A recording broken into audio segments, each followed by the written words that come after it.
My sister Christina and I are just a year apart in age.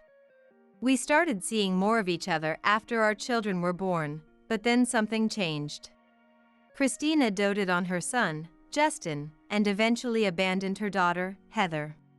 "Here's a failure," she said. We decided to take Heather in, but calling her a failure was outrageous. Christina would regret giving up her own child. I'm Ryan, 37 years old. I've loved books since I was a kid. I wanted to work with books, so after college, I joined a publishing company. Eventually, I married Brittany, who is 4 years younger than me. And we were blessed with 3 children. When our third child was born, Brittany quit her job to focus on housework and childcare. My work kept me busy, so I couldn't help much with housework and childcare, but Brittany, having worked in the same field, understood my job and managed everything so well on her own. So, I made sure to spend time with our kids on my days off. I have a sister who's a year younger than me. Her name is Christina. Despite our close ages, our personalities didn't match, so we didn't interact much. We started visiting each other's homes after my first child was born. When our son Kevin was born, Christina's son Justin was already in elementary school, but Justin and his sister Heather adored Kevin. Later, we had 2 more children, and we continued our family interactions so the cousins could bond. I began to feel something was off when Justin turned 12 and Heather turned 11. Christina started bringing only Heather to our house. Justin was busy with tutoring and extracurricular activities, she said. Christina often left Heather with us, saying she had to pick up Justin. "Isn't Heather taking any classes?" I asked once. Heather replied, "I'm not good at anything, so they don't want to spend money on me." "What do you mean?" "Justin is promising, so they invest in him now." "Isn't there something you want to do, Heather?" "I wanted to join an art class, but they said it wouldn't help me get into a good school, so it's not allowed." It wasn't just that, I noticed other disparities. Justin always wore new, expensive clothes, while Heather wore old hand-me-downs. One time, our families went out to eat together. Justin could order whatever he wanted, including drinks and desserts, but Heather was only allowed to choose from the cheaper lunch menu. "Christina, that's not fair to Heather," I said. Christina laughed and said, "Justin is brilliant. We want him to go to a good school and become a doctor or lawyer. That way, our retirement is secure. So, we invest in Justin now. Heather's grades aren't great, so spending money on her is a waste. We've given up on her. We can't afford to spend on a child with no future prospects. Unless you want to cover our meals, Ryan? I'll cover Heather's." "You're stingy." Who was really being stingy, unable to spend equally on both children? Christina's behavior escalated. Just having her at home costs money. So, she left Heather with us more often. Heather didn't complain and stayed quiet. She must have understood she was left behind because of the cost. She barely ate, even when we served meals. I felt so sorry for Heather. One night, when Christina and her husband Brandon came to pick Heather up, I confronted them. "What were you doing so late? Pay more attention to Heather." "We can't help it. Justin's tutoring runs late. Today, we took him out to celebrate his perfect test score," Christina said without a hint of guilt. I lost my temper and yelled, "Justin and Heather are both your kids." I heard a child crying from the bedroom. "Kids are for our future security. We don't need one who can't earn money." "Right, Brandon?" Christina sought Brandon's agreement. They must have discussed Heather's fate beforehand. What to do with Heather? Brandon just nodded without any surprise. "If you feel that way, why don't you take Heather, Ryan? What? Make Heather one of your kids. What? You already have 3, one more won't matter. What are you saying? Take this failure. With those parting words, Christina left with Brandon. As I was about to chase after them, I felt a tug on my shirt. Heather, who was supposed to be sleeping with the kids, was standing there. Tears welled up in her eyes, and she said just one word. It hurts. As she spoke, the tears she had been holding back flowed freely. I hugged Heather, unable to do anything else. I'm sorry, I'm so sorry, Heather. Then Brittany, holding one of our still awake children, came over and said, Do you want to be our child? I looked at Brittany's face. Are you sure? If Heather's okay with it, I welcome her. The kids adore Heather like their real sister. Heather started crying loudly. That was her answer. For a while, I thought Christina might come to take Heather back, but she never did. When I contacted her, she insisted. As long as we have Justin, that's enough. She showed no concern for Heather. Brittany and I decided to start the adoption process, knowing Heather wouldn't be happy going back to that house. At first, Heather cried all the time, but gradually she became a great big sister to our kids. Especially our youngest, who still needed constant attention. When Brittany was busy with housework, Heather would watch over the little one, and Brittany seemed grateful for it. Most of all, Heather was great at drawing. She could draw family portraits and anime characters perfectly. Whenever Heather started drawing, the kids would gather around quietly to watch. They'd request what they wanted her to draw next. Heather was also good at storytelling, creating stories for the characters she drew. The kids would listen with shining eyes. Heather, you're so good at drawing and telling stories. You're the only one who can calm these rowdy kids. When I said that, Heather smiled shyly. I'm not smart, so this is all I can do. It's a wonderful talent. Not everyone can do it. Even if she wasn't academically gifted like Justin, Heather had many great qualities. Heather was the star of our household. Christina never realized or even tried to see that. She gave Heather up. On Father's Day the following year, after finalizing the adoption, Heather officially became our daughter. That day, the kids gave me a present. A paper plate with a crayon drawing of me on it. The plate had holes punched in it with a ribbon threaded through, so it could be hung on the wall. You drew this well. Heather taught you, right? When I said that, Kevin, who had just started elementary school, smiled happily. Then, Ryan.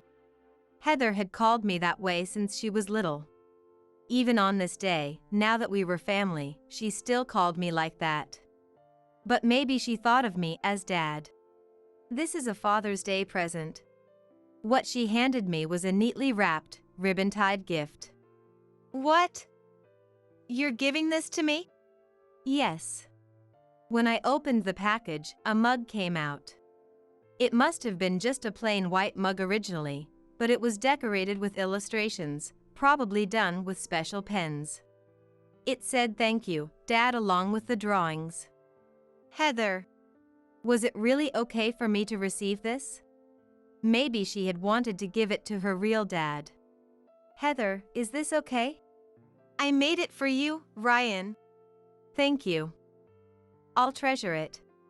I vowed to myself to make Heather happy. After that, our interactions with Christina's family ceased. We had maintained the relationship for the cousins' sake, but now Heather was with us. Justin must be busy and doesn't have time to bother with us. Christina, focused on Justin, never reached out. Only once did she call when Justin got into the best high school in the area. How about it, Ryan? Isn't Justin amazing? All that expensive tutoring paid off. That's great. Congratulations. I should send a gift to celebrate. No need. We only have one child, but you have four. It wouldn't be fair for us to receive just one gift while we have to send four for your kids. So, no thanks. Besides, I doubt Heather will get into a good school. She might as well start working. Or maybe she can babysit your kids at your place. Don't joke. Heather is our child now. We'll make sure she at least finishes high school. If she wants to go to a good school, we'll support her. The kids are like siblings now. Heather is a great big sister. Don't ever call her a babysitter again. Oh, scary. Do as you like. I wonder if you can afford to send four kids to school on your salary. Even though I said we wouldn't let the kids feel uncomfortable, life was tough.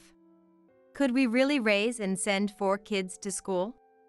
Owning a home seemed like a distant dream. Brittany sighed as she looked at the budget. Brittany, is it tight again this month? I'm sorry. It's okay. When the kids get a little older, I'll look for a job. Brittany always said that. Justin passed his exams. That's good. But is it really what Justin wants? Justin had worked hard to meet his parents' expectations, but things didn't go smoothly after that. In reality, he struggled with college entrance exams. When he couldn't get into the university Christina and Brandon had chosen, he became withdrawn. I never thought Justin would fail, Christina said when she called for the first time in a long while. I remembered when Christina left Heather behind. She called Heather a failure back then too. What do you mean by failure? Is it only a failure if he doesn't become a doctor or lawyer? Justin must have had things he wanted to do, but you pushed your expectations on him. Do you blame Justin if things don't go as planned? Have you ever listened to what Justin or Heather wanted? Kids aren't born for their parents. They have their own lives to live. Parents should help them with that. You're so high and mighty. It's easy for you with 3 kids, now 4. Maybe one of them will become rich. My hard work will be wasted if Justin doesn't succeed. He has to try again next year. It was Justin, not you, who worked hard. That's not true. I worked hard to make sure Justin could succeed. But Justin, having lost his motivation, didn't attempt the entrance exams the following year. He didn't go to college, didn't work, and just stayed in his room every day. No matter how much Christina tried to console him, Justin's heart didn't budge. Eventually, Christina started taking her frustration out on Justin and Brandon. Fights became frequent in Christina's house, and Brandon eventually left. Christina moved to a small apartment with Justin. Their savings were gone, and she started working to support the two of them. 10 years after we took Heather in, on Father's Day. This day also marked the anniversary of Heather becoming part of our family. Every year on Father's Day, Heather made a handmade gift for me. But this year, the gift wasn't handmade. Ryan, here's this year's present. What she handed me was a paperback book. The cover featured Heather's familiar character drawings and her name. I jumped up and hugged Heather, shouting with joy. You did it, Heather! How do you like my present? It's the best. I'm so proud of you. Thanks to you and Brittany. Heather had been drawing comics as well as illustrations. I always knew Heather had a talent for art, and over the years, her skills had visibly improved. Her stories were engaging too. So Brittany and I reached out to every editor we knew in the comic industry. We wanted them to see Heather's work. Finally, someone recognized her talent, and Heather made her debut in a comic magazine. After graduating high school, Heather attended a vocational school but started her career as a comic artist while still in school. After a few one-shots, she secured a serial publication. And now, her first comic book had been published. Despite Christina and Brandon calling her a failure, Heather's success didn't stop. Her comics became popular, got adapted into an anime, and even had a movie deal in the works. By then, Heather had her own apartment nearby, but she still visited us when she could. Then, something happened. After a long period of no contact, Christina showed up. I could guess why she came now. Heather, you're amazing. I never knew you had such talent. First, she showered Heather with praise. Had she ever praised Heather like this when she was her mom? How did Heather feel about being praised like this? She must have felt happy. There was a possibility she might prefer her biological parents. If I had known Heather would be this successful, I would never have let her go. With Heather earning money, Justin's failure can be easily rectified. Right, Ryan? Christina looked at me and said, "Can you give Heather back?" What? I gave birth to Heather. Of course, it's better for her to be with her real parents. What are you saying? You abandoned her. I was busy with Justin at that time. I didn't have time for Heather. And now Heather has moved out and is living on her own. But she will repay us, won't she? After all, we are her real parents. I was at a loss for words. I wondered if I could compete with her real parents. If Heather chose Christina, there was nothing I could do. But Heather was calm. You never praised my drawings. I've been drawing since I was in elementary school, but I was scolded for drawing at home. So I drew in secret. Really? I don't remember. But no one got angry at Ryan's house. On the contrary, they always praised me. Everyone enjoyed my comics. So I was happy and wanted to improve, to draw comics that everyone would enjoy. I got better because I stayed at Ryan's house. If I had stayed at home, my potential would have been crushed. What? I would have remained just a failure. You called me a failure, didn't you? You told Ryan you were giving him a failure. No, I didn't. I remember clearly. I was discarded because I was no longer needed. By my real mom. No, I didn't abandon you. I was just busy with Justin, so I had Ryan take care of you. Christina. Heather called her by her name. I am no longer your child. I won't repay you. What? I will repay Ryan and Brittany. What about me and Justin? We are no longer family, so I don't care. I'm your real mom. You may have given birth to me, but Ryan and Brittany loved me. They allowed me to live for myself, not for my parents. That's why I could achieve my dreams. I won't be a convenient tool for your old age. Christina just stood there, mouth agape. After that, Justin found a job far away and moved out. Justin finally started living his own life. Christina, who tried to control her children's lives for her own sake, ended up with nothing. The following Father's Day, we moved into our long-awaited house. It was a Father's Day gift from Heather. Heather said she bought the house so the whole family could live together. We moved from our cramped apartment for 6 to a spacious house. Heather rented a separate workspace, but said she would spend time at this house whenever she could. As if that wasn't already a dream come true, Heather called us Dad and Mom. For the first time. Dad, Mom, thank you. Thank you for making me part of the family. We should be thanking you, Heather. Thank you for becoming part of our family. Wait a minute! You stupid wife! Remember this! Of course, I have no intention of remembering. Behind me, a noisy woman is clutching her stomach and desperately shouting at me, but I don't care. Besides, this is the first time I've run this hard since becoming an adult. Come to think of it, I was pretty fast on my feet during my school days. That thought crossed my mind. I'm out of breath and it's hard, but strangely, I feel exhilarated. I'm free from now on. My name is Lisa. I'm a 35-year-old office worker. I work in the administrative department of a major corporation. It's not that I have high expectations, but before I knew it, I was not just in my 30s but almost in my 40s.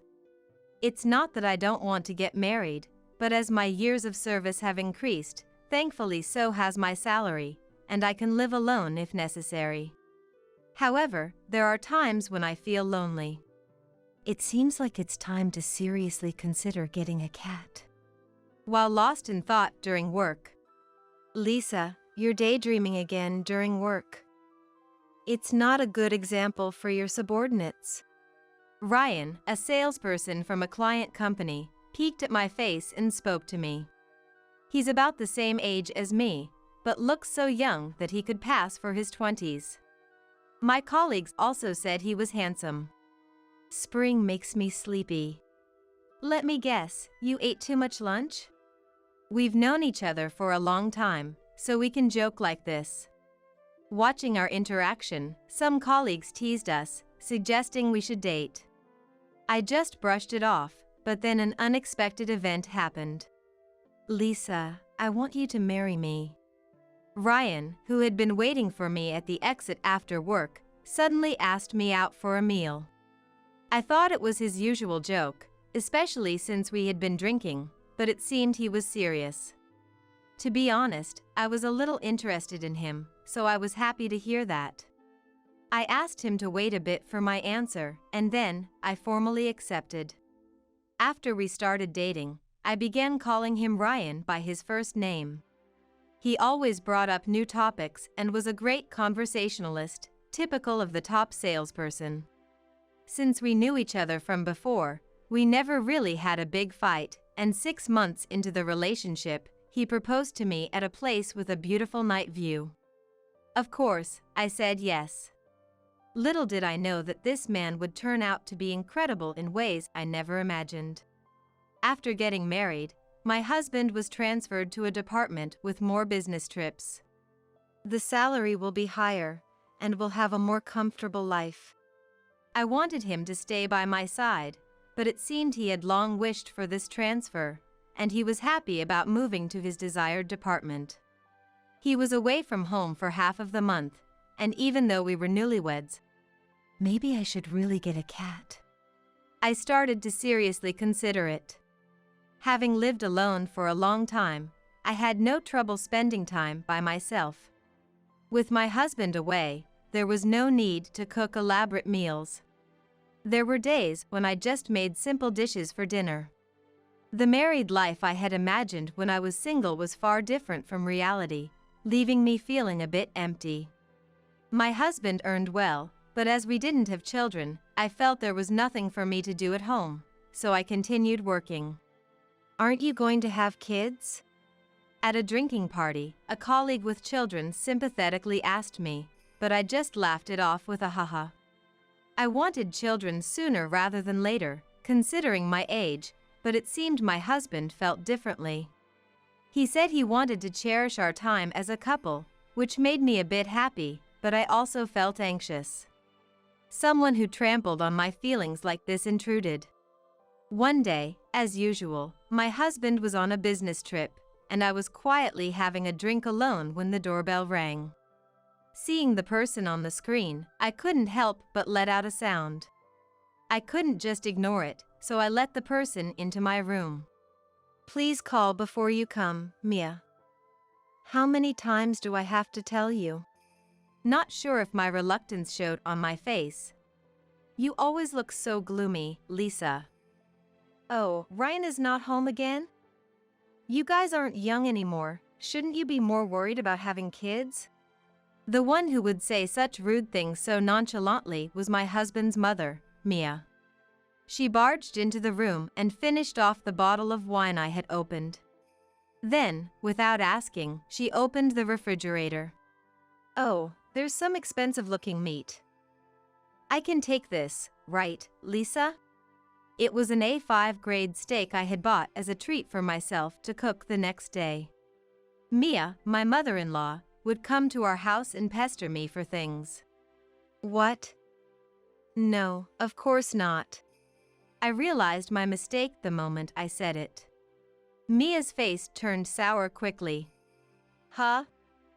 Living a life of luxury with my son's earnings, and you can't even share a bit?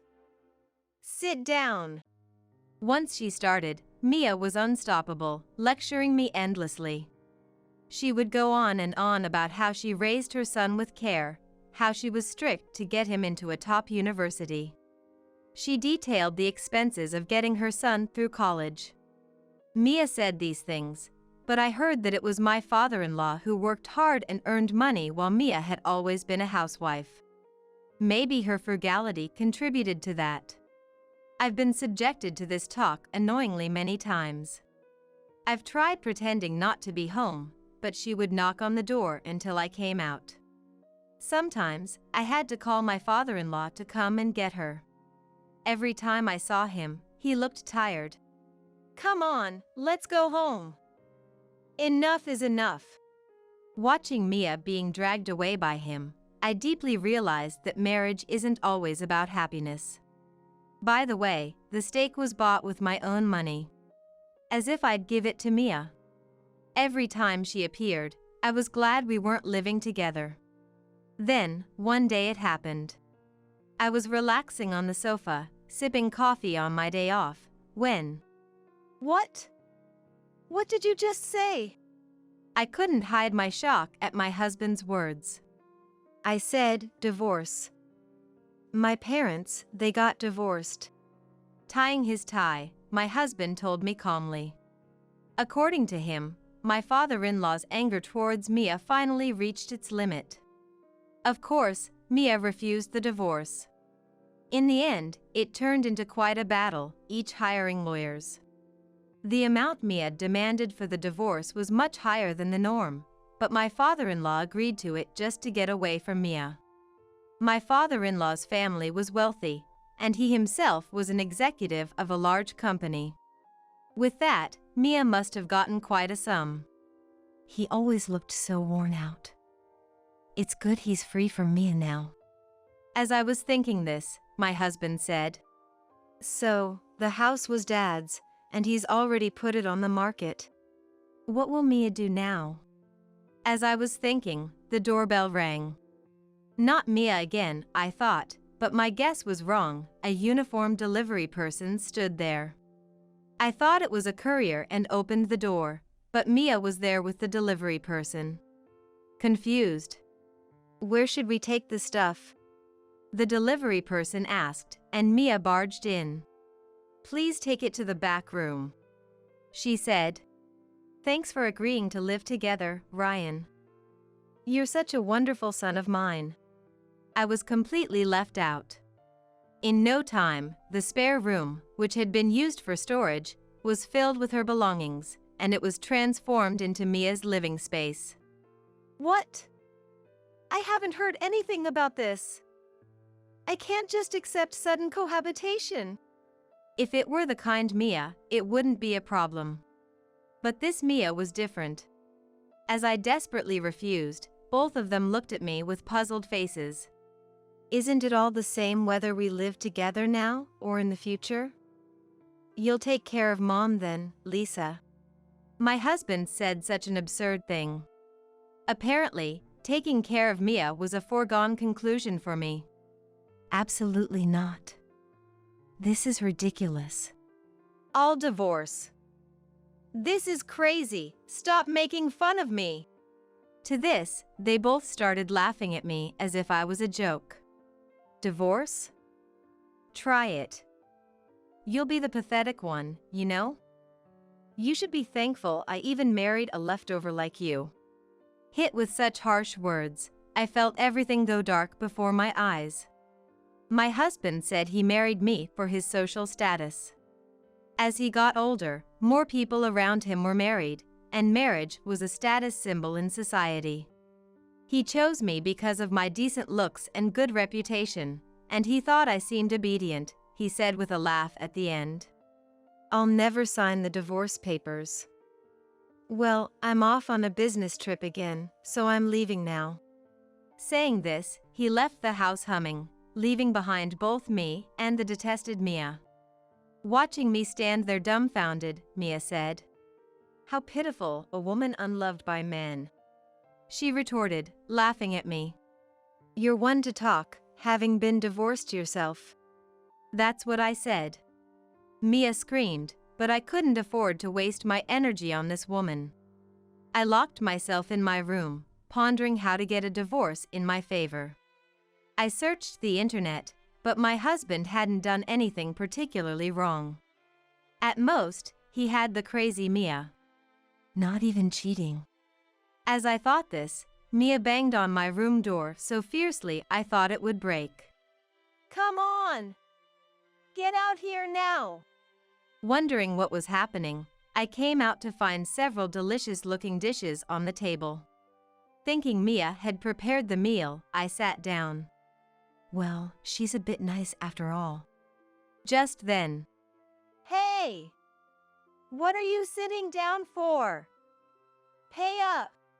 I looked where Mia was pointing and saw a confused delivery man at the door. Dumbfounded by Mia's stupidity, I said, I won't pay for it. Then I returned to my room and locked the door. She screamed outside for a while, but eventually quieted down. Seems like she paid for it herself. Good. From then on, Mia and I hardly exchanged words. I've heard of married couples living like strangers, but what was this relationship? I even thought about such trivial matters. My husband's visits home became even less frequent, and when he did come home, he and Mia would be having a party-like time. I was quietly preparing for divorce. The more I researched, the more shocking secrets about my foolish husband came to light. He was truly Mia's son. A real piece of work. Mia never cooked, relying on delivery for every meal. And she ordered a lot. Given her large size, it made sense. Once, I prepared a meal for Mia, but she threw it away, plate and all. When I found it, I was so frustrated I cried. Mia had always been stingy with money since the beginning of our marriage. Extremely reluctant to spend more than necessary. She had no problem coveting others' belongings. Once, after a bath, I was eating ice cream when she barged in unannounced. I'll take one of those, she said, and shamelessly ate one of the 2 ice creams in the package. A greedy and unpleasant person. I continued this life for nearly a year. Although Mia and I were living together, we barely saw each other, so it wasn't too hard. I considered moving out, but I didn't want to be seen as running away. More than that, the thought of the 2 of them falling into hell made me giddy. Mia. One day, when I suddenly spoke to her, Mia involuntarily shuddered. What do you want? How about we go out for dinner together? Unlimited high-end lobster. Plus, it's unlimited time right now. At my suggestion, Mia, always eager for a meal, was immediately interested. I'll go, but you're paying, right? As always, she was presumptuous, but I answered with a smile. Of course. Once Mia knew it was on me, she began ordering one dish after another at the restaurant. I'll take 5 servings of premium lobster, same for shrimp and scallops. And then, like a black hole, Mia devoured the meat continuously. Other customers glanced and whispered, laughing at her. I get it. She's practically a cow herself. Here's where my plan hit a snag. I intended to leave Mia at the restaurant and return home early, but she protested. Eating alone is embarrassing. That's what she said. I think you're embarrassing enough already. In the end, Mia, taking advantage of the unlimited time offer, silently ate meat for 3 hours. She even ate the meat I grilled, leaving me with only about 5 pieces. After 3 hours of that, when it was time to pay, the server said with a forced smile, "We look forward to seeing you again." But his eyes weren't smiling. He probably hoped never to see such a customer again. Well, that was an okay restaurant. I was infuriated that her first comment was that, after eating and drinking on someone else's dime. I was thinking of where to take her next when suddenly, Ouch! Mia collapsed, sweating profusely, and in obvious pain. What happened? Are you giving birth? Don't joke at a time like this. The cause of her stomach pain was obvious. In extreme pain, Mia panicked. Hurry, this is serious.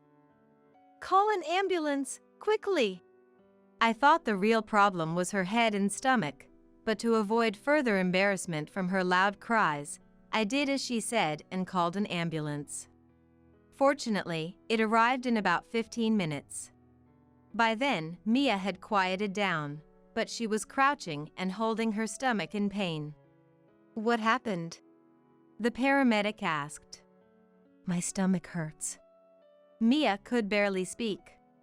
We'll take her to a nearby hospital. Are you her daughter? Son's wife? Please come with us. The paramedic asked me, but I replied, Son's wife? No. I know her, but she's practically a stranger now. I think her stomach pain is because she ate meat nonstop for 3 hours at that lobster place. I explained emotionlessly. 3 hours. I see. The paramedic's face twisted in disbelief. Well, I have urgent matters to attend to, so I'll leave now. Her son is around, so please contact him, I said and ran off as fast as I could. From behind, Wait! You stupid wife, remember this! I heard Mia shout, but of course, I had no intention of remembering. I hurried home. When I arrived, the movers I had arranged were there too, and I left the house with my packed belongings. A few hours later, my mobile phone was bombarded with calls from my husband. The hospital must have contacted him. Hey Lisa! What are you doing? Mom is in trouble. What am I doing now? I'm sitting on my new sofa, elegantly drinking coffee. I retorted. Don't joke! I came home and your stuff is gone, and there's a divorce petition. I'll never sign it. My husband was furious, but I said, Then it'll be through lawyers. You should receive the official documents soon. You have plenty of women, so it shouldn't be a problem, right? As I laughed, he whispered, Huh. in a small voice. I had hired a detective agency to gather information on my husband for a favorable divorce. And what a surprise! One evidence after another came out. I quickly found out about a woman he was involved with in Chicago.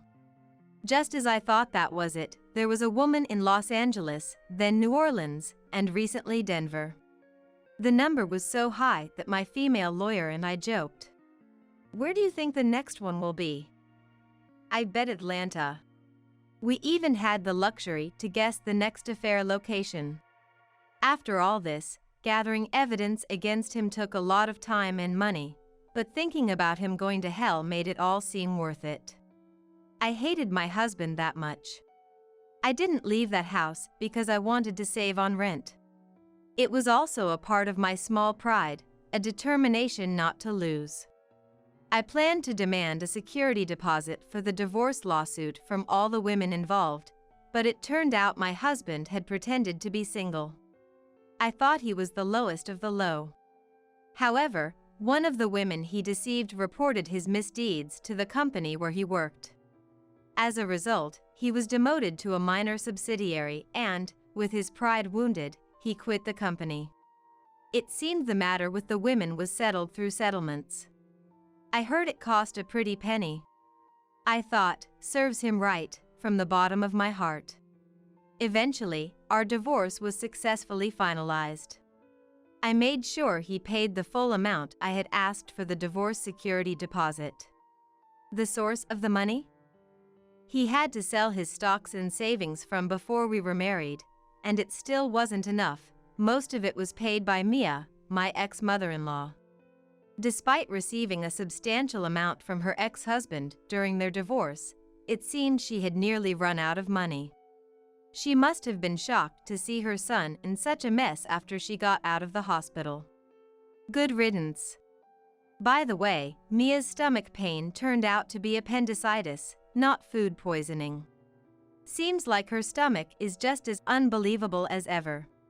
Mia always focused on academic credentials, but I thought she should have taught her son other important lessons.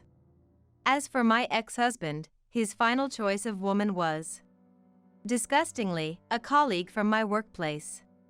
It was the same married colleague who kept nagging me. "Aren't you going to have kids?"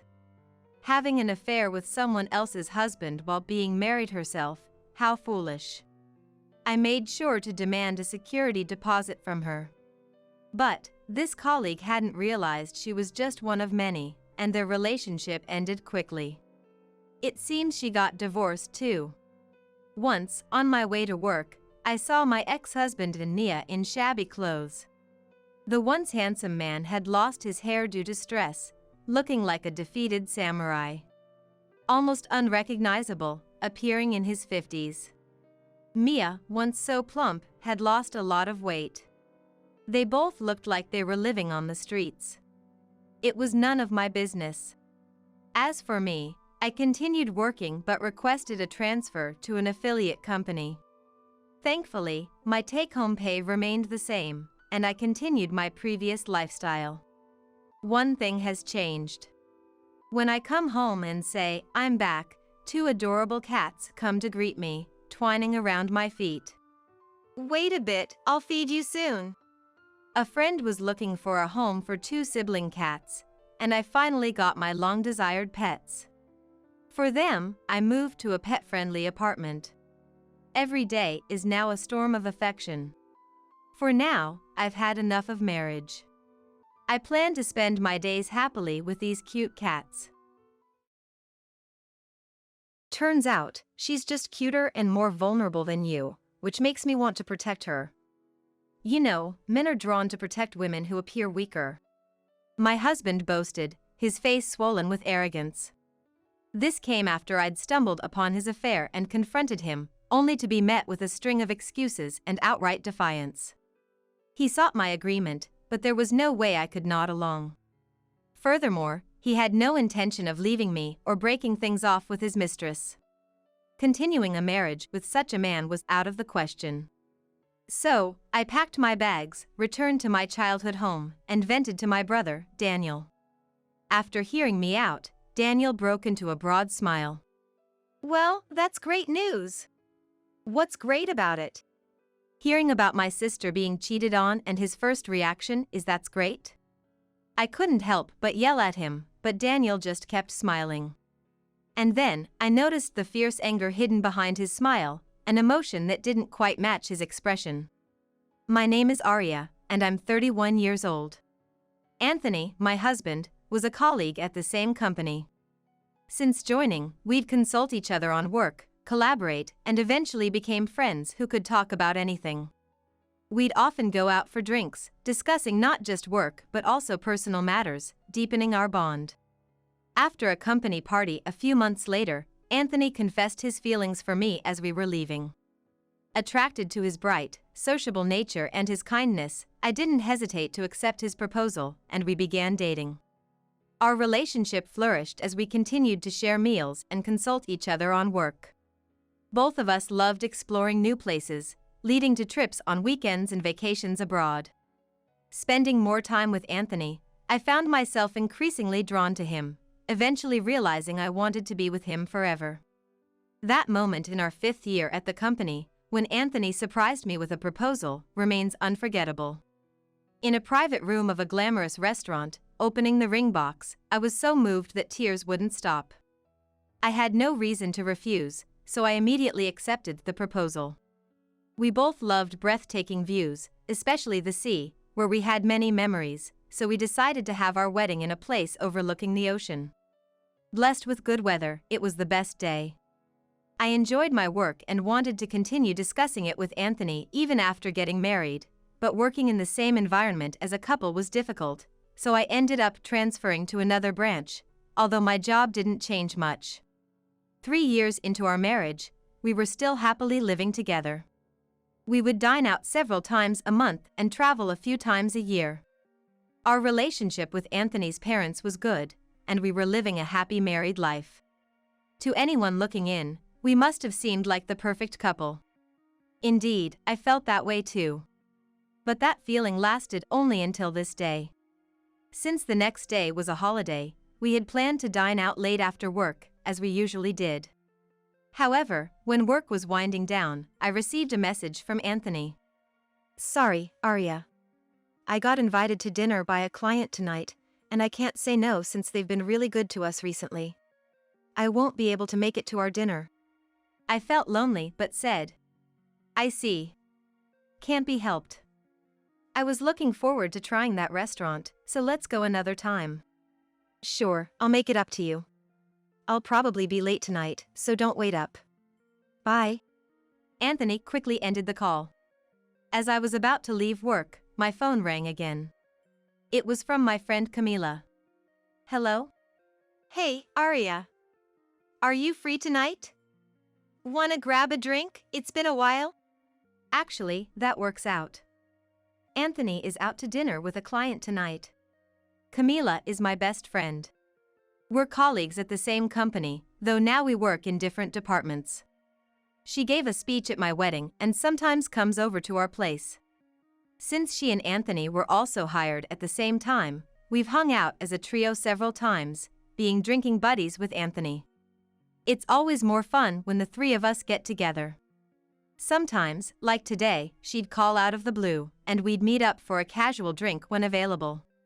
We decided to meet at the station near my house, so I left the office and headed to the station.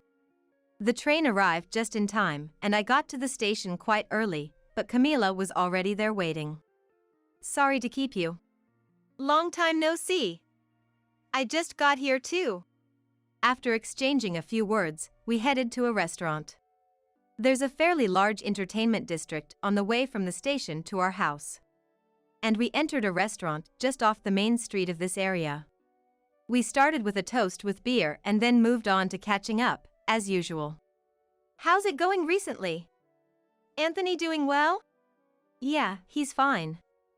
Just the usual, you know? Work has settled down for now, so it's not as busy or tiring. How about you, Camila? Were you working around here today? Exactly. This area falls under my jurisdiction, so I come here occasionally. On the contrary, I've been swamped with clients since the beginning of the month. I'm truly exhausted every day. At this rate, no man will come near me. Camila is the epitome of a career woman. Though attractive in face and figure, her blunt personality and strong will seem to keep men at bay. After sharing what's on our minds and feeling the mutual encouragement to keep pushing forward, we left the restaurant in the usual high spirits. This entertainment district has a really nice vibe. Mind if we take a slow walk back? To that, I replied. Sure, a walk to the station will help sober us up. And so, we decided to stroll through the bustling streets towards the station. As we walked, our conversation continued. Arya, you're lucky. You've got a good husband, and it seems like your married life is going well. Are you thinking about having kids anytime soon? Well, we don't really talk about it much. We both love our jobs, and I worry about how pregnancy might affect my work. We're thinking someday, but it's hard to find the right timing. While discussing this, a certain restaurant came into view. It was the place Anthony and I had planned to dine at tonight. The windows were absent, replaced by glass walls allowing a dim view into the elegant interior. The orange chandeliers inside, deliberately subdued, caught my eye. Just as I thought, I'd like to come here next time, I recognized a familiar figure. I stopped in my tracks. Arya, what's wrong? Unable to respond to Camila, my gaze was fixed on the restaurant. There was Anthony, seated across from an unfamiliar woman. She appeared slightly younger than me, dressed in revealing clothing. Anthony had said he was dining with a client tonight, but the woman across from him hardly seemed like a business associate. They were chatting and laughing together. "Isn't that Anthony? What's going on?" Camila seemed to have noticed Anthony inside as well. I was too shocked to know what to do. Seeing my state, Camila suggested, "Arya, maybe you should confront him directly?" "Yeah, you're right." I took out my mobile phone from my bag and took a photo of Anthony and the unknown woman. As I began to calm down, anger started to bubble up. Upon reaching the station, Camila offered, "Should I come with you to confront him? Having both of us there might make Anthony more likely to tell the truth." "Thanks, but it's a family matter. I'll talk to him myself." I declined her offer and we parted ways. On my way home, I struggled to contain the growing anger. About an hour after I arrived home, Anthony returned. "I'm home." "Welcome back. How was dinner with the client?" "It was tough, you know. They wanted to go to a second place, and they drink a lot.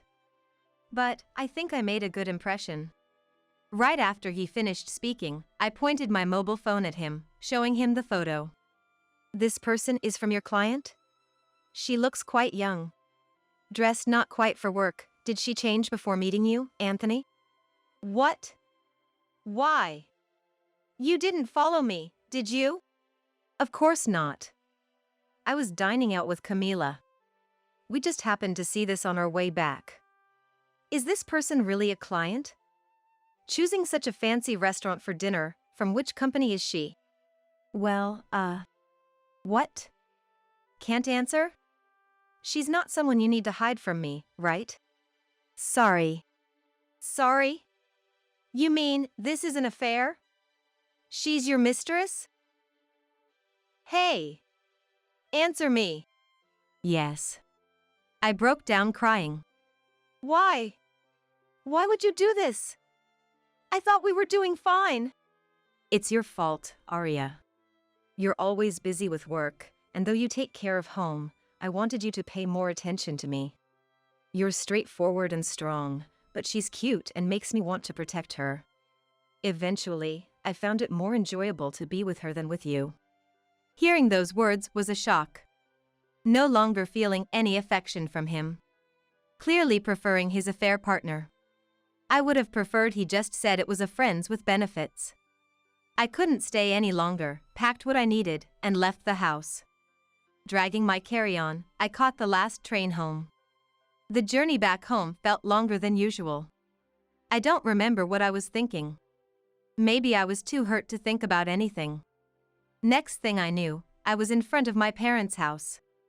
I had a key but hadn't called ahead, so I rang the doorbell. Daniel, my brother, opened the entrance door. "Daniel? "Hey! Long time no see. What brings you here at this hour?" Daniel is a workaholic. After graduating, he worked for a major company for 3 years before starting his own business. His sales have been growing steadily, and now he's the president of a company with dozens of employees. He hardly ever comes home, and he couldn't even attend my wedding due to an important business meeting. I knew Daniel got married a year ago from our parents, but since there was no wedding ceremony, I had only briefly greeted his wife, with whom I hadn't formed a close connection. It had been years since I last saw Daniel. "Daniel, what about you? How are Mom and Dad?" Haha. What about me? It's my parents' house too. I finally got a long vacation, so I thought I'd come back and do some filial piety. By the way, they're currently on a trip to Hawaii, using the travel vouchers I gave them. Never thought I'd be house-sitting. His cheerful demeanor hadn't changed. A bit too carefree, but he's the type to make bold moves. I could imagine his employees finding it a pleasant place to work. "So, what brings you here at this time, Arya?" I was taken aback by Daniel's presence, momentarily forgetting why I had come home. "Sorry. I just had some trouble at home." I was hoping to stay here for a while. Ah, of course. It's not my house, but it's fine. Your room is available, so come on in. Once you're settled, I'll make some coffee and you can tell me all about it. I felt comforted by Daniel's warmth. After setting down my bags, I decided to take a shower to freshen up. I felt a bit better, but I couldn't calm down. Anger was bubbling up inside me. When I entered the living room, Daniel was watching TV. Refreshed? I'll make some coffee then. As Daniel turned off the TV and I sat down, I began to tell him about the day's events over coffee. How we had been getting along as a married couple. How we had planned to go out to dinner as usual. How he canceled because he said he was going out to dinner with a client. How I ended up drinking with Camila. And, showing the photo on my mobile phone to Daniel, I told him. On the way back from drinking, I saw Anthony and this woman at the restaurant we were supposed to go to. When I confronted him after he came home, he admitted to having an affair with her, saying she was cuter and made him want to protect her more than me. I told the story through tears. Daniel listened to me until the end, looking at my mobile phone. When I finished, he looked up and said something I never expected. I thought Daniel would comfort me, tell me to leave such a man, and be on my side. However, Daniel, with a wide smile, said, "Arya, that's great." I slammed my hands on the table and stood up in disbelief. "How is that great?" I said, returning to my room. I couldn't understand why Daniel would say that. Just thinking about it made me even angrier. I shouldn't have said anything. I regretted talking to Daniel as I lay down on the bed. I didn't want to return to the house where Anthony was, so I stayed at my parents' house. Daniel and I didn't talk much after that day. It was tough that I commute to work from my parents' house during the weekdays. It took twice as long as usual. I spent my time thinking about how hard it would be to file for divorce and demand compensation. A week later, on the weekend, I decided to relax in my room and play some mobile games, enjoying a leisurely time for the first time in a while. Just as I was thinking about getting some lunch, the doorbell rang. Who could that be? It was unusual to have visitors, so I went to the entrance. Then, there was Anthony. And he was apologizing to Daniel, who stood there imposingly. Why, though? Shouldn't he be apologizing to me, not Daniel? Then I heard Daniel's voice. "I never imagined the other party would be you. I'm sorry, I didn't know." Anthony was still apologizing to Daniel. "Layla's cuter and needs protection, huh?" Layla? The only Layla I knew was Daniel's wife. Confused, Daniel continued. "Lately, Layla's been acting restless and clearly hiding something from me. Her expressions when I talked to her weren't right, so I started suspecting an affair. I was considering hiring a detective, and right then, Arya came back home. I was shocked when Arya showed me a photo of your affair, and there was Layla in it. Sad but also surprised that it was a family member involved. You never know what's going to happen. This will make the divorce court and compensation claims easier, though." I was speechless. Turns out, Anthony's affair partner was Daniel's wife, Layla. The woman Anthony had been dining with wore heavy makeup, completely unrecognizable to me. It had been a while since I last saw her, and I didn't remember her wearing that much makeup. "When you contacted me, I truly felt sorry for what I had done. I will cut off all contact with Layla, so please forgive me." Apparently, Daniel had reached out to Anthony about the affair. Daniel noticed me standing there, stunned. "Oh, Arya. You heard the conversation?" "Yeah, most of it." "Good. Now we have all the information we need on Anthony and Layla, his affair partner. This will make it easier to file for compensation in the divorce proceedings. It's good you came home, Arya," Daniel said to me with a smile. So that's what it was. At that moment, I understood the meaning behind Daniel's words from a week ago. Why he had said that's great. What was Daniel feeling at that time? He was trying to comfort me, but maybe he was also speaking to himself. Thinking about Daniel's feelings, I decided to divorce Anthony and claim compensation in the divorce proceedings. Arya. It's my fault. Please forgive me. I can't pay the compensation if you demand it in the divorce proceedings. I ignored Anthony's plea for help. I'll contact you later with the details. Be prepared. Daniel then kicked Anthony out of the house. Afterward, Daniel told Layla about the divorce and filed for compensation. Layla initially resisted but seemed to accept the demands after discussing Anthony. I also demanded a divorce and compensation from Anthony. After being clearly told by Daniel, Anthony complied without resistance. When the divorce was finalized, I received a call. It was from Anthony's mother. Expecting a scolding, I hesitantly answered, but heard an apology instead. She was sincerely sorry for his actions. It seemed Anthony blamed Layla for the divorce, and Layla blamed Anthony, leading to their breakup. His parents apologized repeatedly for their son's inadequacies and said they had disowned him. Hearing this from them, I felt a sense of relief. Anthony was now disowned by his parents, with no one to turn to, left alone. I decided to start anew. Every month, the compensation from Anthony was deposited, but one day, he showed up at my parents' house, asking to reduce the compensation. Please, can you reduce the compensation? No way. Do you understand how I felt being cheated on? There's no reducing the compensation unless my feelings are healed. Leave. I turned him away. Yet, he kept coming back, week after week, asking for a reduction. The compensation won't change no matter how many times you come. If you keep this up, I'll call the police. I responded calmly. But Anthony apparently didn't believe I would actually call the police.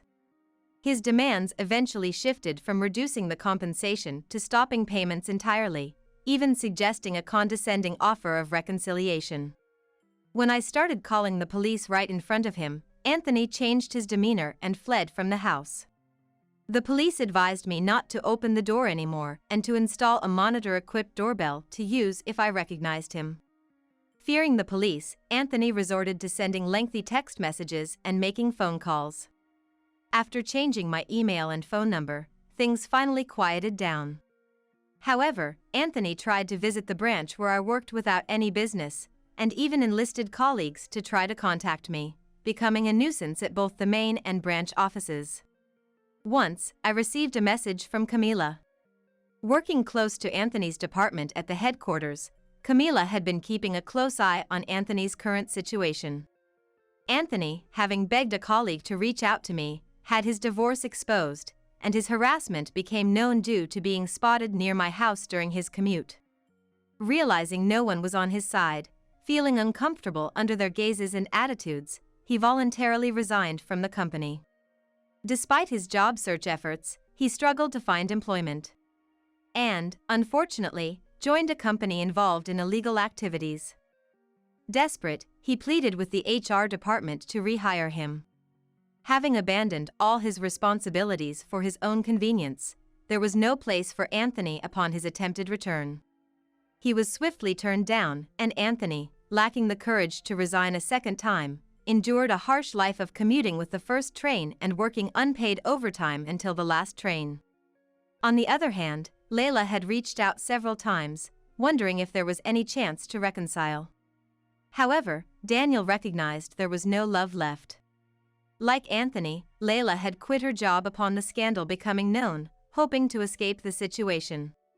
Sometime after the divorce, fearing poverty, Layla pleaded with Daniel, unable to pay the divorce settlement, and asked for a chance to start over.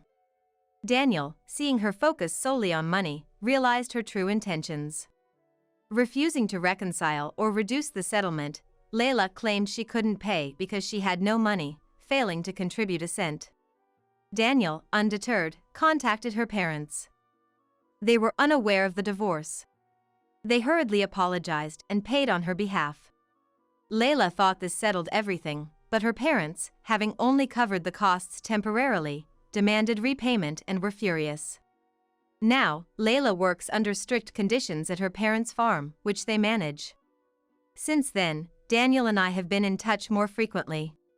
Sharing updates, how we've been, and the freshness of reconnecting after a long time brings a sense of family appreciation.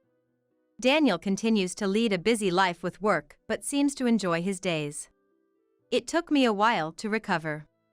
The shock of the affair and the loss of my married life brought stress. But support from family, bosses, seniors, and friends helped me view the experience positively. Now, without considering marriage, I'm enjoying my single life. I'll leave the kid for you to take care. As I wondered what he meant, Thomas uttered something unbelievable. Apparently, he was taking advantage of our current separation to live with his affair partner. He wanted to divorce me, right after my mother passed away, to marry his mistress. I had heard that separation is often treated like divorce, making it hard to claim compensation for infidelity after separating. Not caring anymore, I hung up the phone. 3 days later, I had 23 missed calls from Thomas on my mobile phone. But I thought his actions were despicable and didn't respond, just blocked his number. However, Thomas was persistent. He even sent texts through social media, which he normally never uses. That's when I decided to fight back against Thomas. Fine, if that's how you want it, I'll show you hell. Thomas, who didn't even attend my mother's funeral and was planning an elopement with his mistress, didn't deserve any sympathy. I was determined to pay him back double for everything he had done to us. My name is Sandra, a 46-year-old part-time worker and a housewife. My family consists of my husband Thomas, a year older than me, and our 16-year-old daughter in high school, Margaret. We lived in a small apartment in the countryside. I got married when I was 23, but after discovering I was infertile, it took 5 years of fertility treatments to finally have our long-awaited daughter. But after Margaret was born, I struggled with first-time parenting.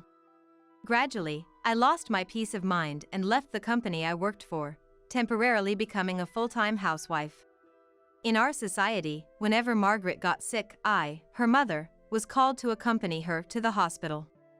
This was what led me to quit my job. It wasn't that I hated caring for Margaret, but my boss indirectly suggested I resign, and I couldn't bear it and ran away. Eventually, staying at home all the time seemed depressing, so I put Margaret in daycare and started earning a bit as a part-time worker.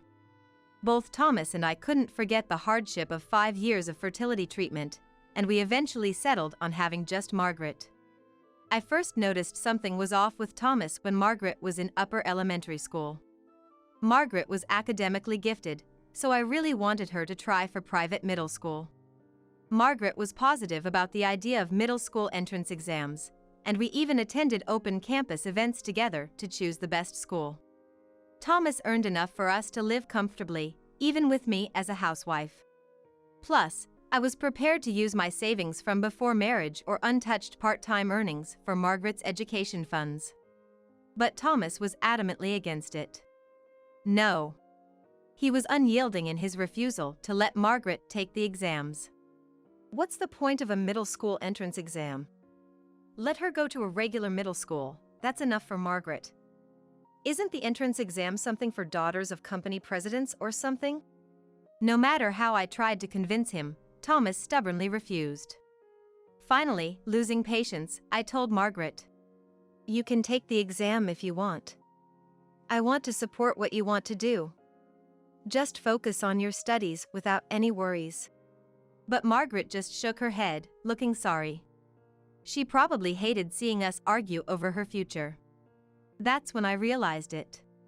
I shouldn't be showing this side of us to our child. I started to be extra careful not to get into intense arguments with Thomas for Margaret's sake. That marked the beginning of a life walking on eggshells around Thomas. But the more I tried to be careful, the more sensitive I became, and even trivial things would turn into arguments. Hey, I've been meaning to say this for a while. Isn't this stew too salty? I've always hated this kind of seasoning. Thomas suddenly confessed that he never liked my cooking. After our argument about the entrance exam, it seemed like he no longer held back. He started criticizing without care. For example, He started saying he didn't like Worcestershire sauce or that he always hated the tomatoes in his sandwiches. He kept going on about it at the dinner table, making me feel quite bad. So, reluctantly, I stopped adding tomatoes, which I used to make the dishes look good, and carrots, which he also said he didn't like. I don't want your lunch anymore. It doesn't look good and I lose my appetite.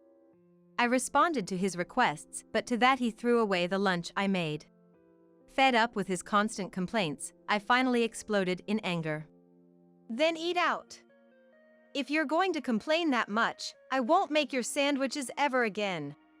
And from that point on, I stopped making sandwiches for Thomas altogether. A turning point came sometime later. It was when Margaret, who was attending a public middle school, was about to face high school entrance exams. Despite attending public school, she participated in an archery club outside of school and achieved a national competition placement. Margaret was also academically successful and skilled at piano, a hobby I had introduced to her. She always looked forward to her weekly lessons. She was an all-rounder, diligent, and even serving as the vice president of the student council. Although I had reluctantly made her give up on middle school entrance exams, I hoped this time she could attend the high school of her choice. When I asked about her preferred high school, she named a renowned private school within the state. I wasn't sure if I should say it, but I really want to go here.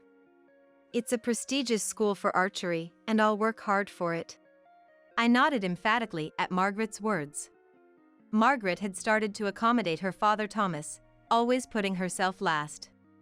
She would decline offers to buy books or clothes she wanted. It's okay. Even when I gave her these as birthday gifts, she looked apologetic. Seeing my child like this filled me, as a mother, with a sense of helplessness. That's why I wanted to make her bravely spoken dream a reality. I reassured her that we could afford it with my savings and education insurance. However, when I informed Thomas about Margaret's educational aspirations, predictably, he flatly refused. No way. Attending a private high school in the state means she can't commute from here. So, she'll need a dorm or an apartment, right? I won't allow it. It's a waste of money. His words infuriated me. Calling the education expenses for our only daughter a waste? I couldn't hold back. You opposed to her middle school exams too. Why do you always say such things? Doesn't she deserve to live her life the way she wants? But my words seemed to have no effect on Thomas. He sighed theatrically and exclaimed, No, private school and living alone as a high school student are a waste of money. If she doesn't go to a local public high school, I won't support you guys financially anymore. At that moment, I snapped. Fine, have it your way. But don't complain about whatever we decide to do. I'll figure it out, so you go ahead and apply to the high school you want. There's no need for you to compromise this time. Okay? Do as you wish. I encouraged Margaret again, but she looked worried. But she hesitated. Even so, I repeatedly reassured her. It's okay. And it seemed that Margaret had made up her mind. The following spring, Margaret successfully got into her first-choice high school. Mom, I did it! Margaret returned from school with a beaming smile and shared the news. There's no parent who wouldn't be overjoyed at their child's successful high school entrance. I made a red velvet cake and praised her like crazy. Although there were tough times, she had done well. However, Thomas, not celebrating this achievement, said something awful. As promised, you take care of Margaret and yourself from now on. I won't contribute to the household expenses anymore. And just like that, he coldly stated his decision and stopped providing for the household expenses. Margaret would be moving into the high school dormitory soon. For me, knowing that my parenting phase was somewhat coming to an end and having already decided to work as a regular employee at a hospital where an acquaintance worked, I didn't think I would struggle financially. Therefore, Thomas's words and actions didn't bother me anymore. Months had passed since Margaret started high school. She had adapted to her new life, and I was relieved to hear that. I was working part-time, similar to full-time hours, at a hospital where an acquaintance worked, with an expectation of being made a full-time employee soon. I thought we wouldn't struggle financially. Thus, Thomas's words and actions didn't bother me anymore. Although Thomas and I hadn't divorced yet, we had been living separately for months after he moved out to a different apartment. I was busy with my new life, but realizing I could live without Thomas, I planned to divorce him as soon as everything was ready. I assumed Thomas wouldn't want to continue this separation forever either. Believing this separation would end one way or another, I went to the city office to get divorce papers. But then, I received devastating news. My mom back home had passed away. When I got the call from my dad, I was so shocked that I collapsed. Mom had always been frail, in and out of hospitals since I was young. I remembered praying with Dad for her successful surgeries. I knew she had been battling cancer for a year now and understood that her time was limited. Still, the news of her passing was hard to accept. Dad, having lost his lifelong partner, looked utterly defeated and downcast. He clearly lacked the strength to act as the representative of the family at the funeral. So, I stepped up to take on that role. Being an only child, there was no one else who could do it. Dad weakly smiled at my offer.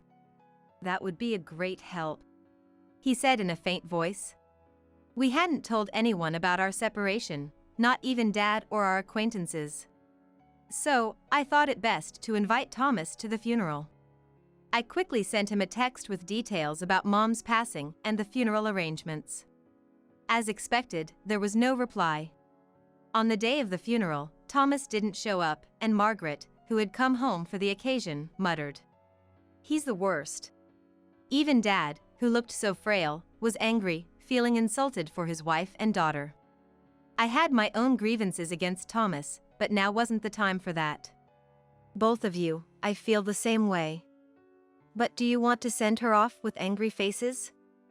Mom always said, nothing can beat a smile, didn't she? My words reminded Dad and Margaret of Mom's cheerful nature.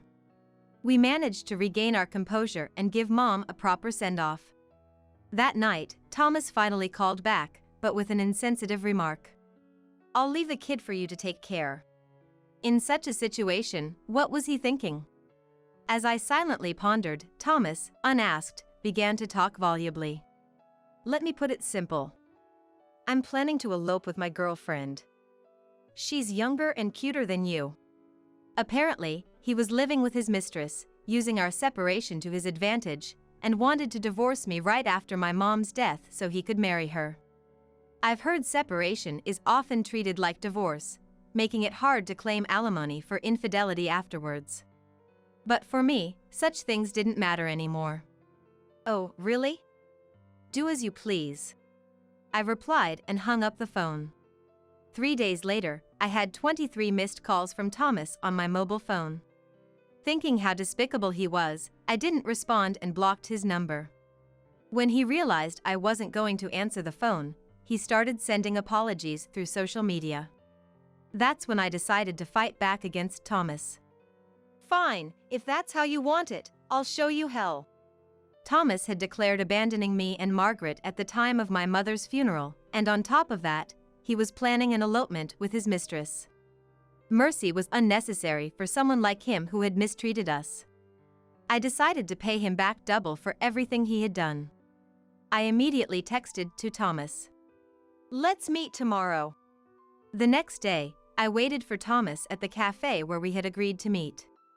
A few minutes later, Thomas arrived in a hurry, his face pale and clearly agitated. I had nothing to say to him. So, I just silently, or perhaps glaringly, stared at him. Thomas, unnerved by my uncharacteristically explicit attitude, slowly began to speak. "I truly regret not being able to attend your mom's funeral. But there's a reason. I'm a bit shaken, you know, it was just bad timing." Curious, I listened to his explanation. Apparently, one of Thomas's relatives had collapsed and was in critical condition, needing surgery to have a chance of survival. "So what? If surgery is the only option, then just do it." What does that have to do with anything else? Thomas's face twisted in anguish as he replied. It's a complex surgical procedure that can't be done in a normal hospital.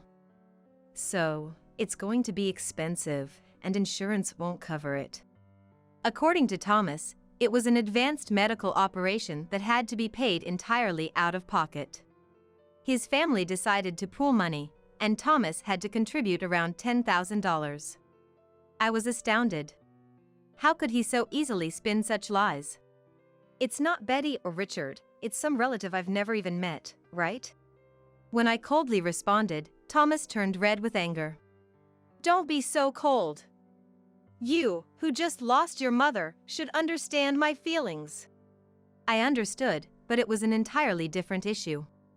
First of all, the timing of your relative's illness right after my mother's death is suspicious. And is it really a disease that requires advanced medical treatment?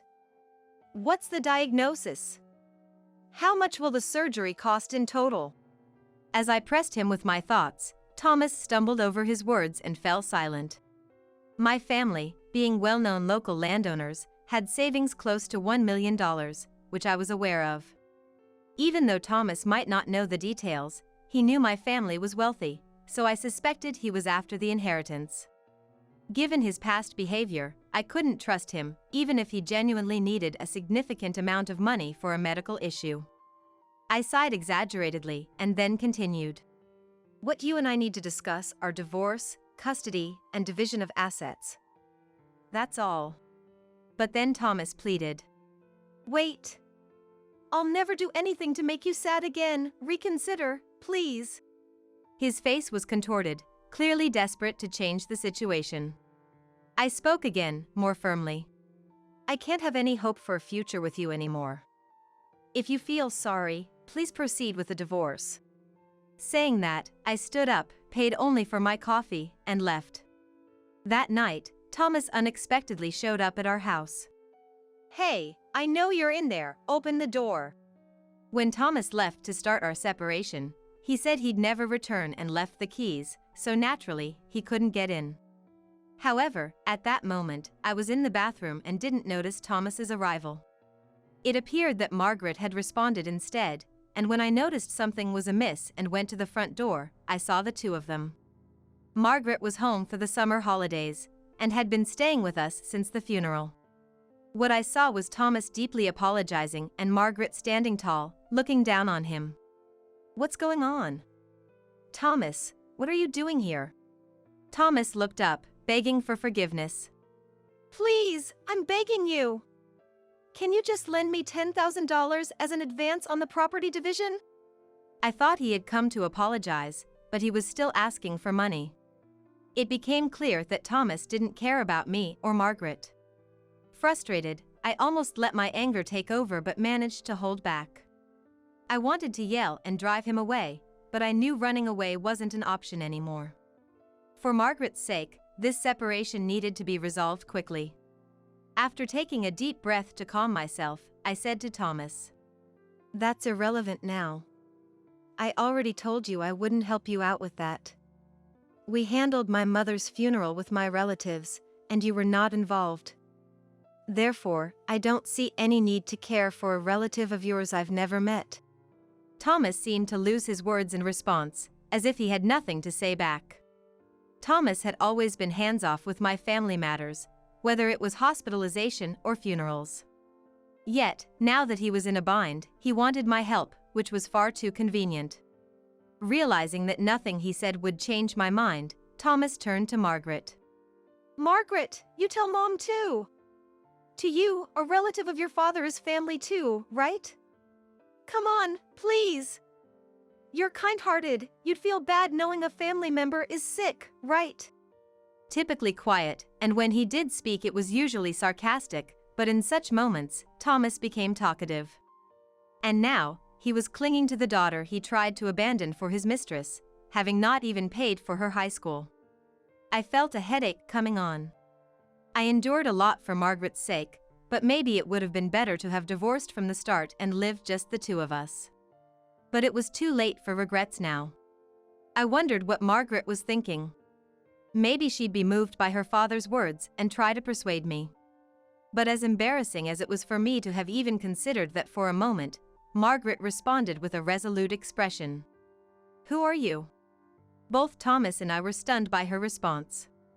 It wasn't rejection or comfort, but a denial of his very existence. Watching Margaret's composed face, I felt relieved. Impressed by the strength of my grown-up daughter, Margaret continued without looking at Thomas.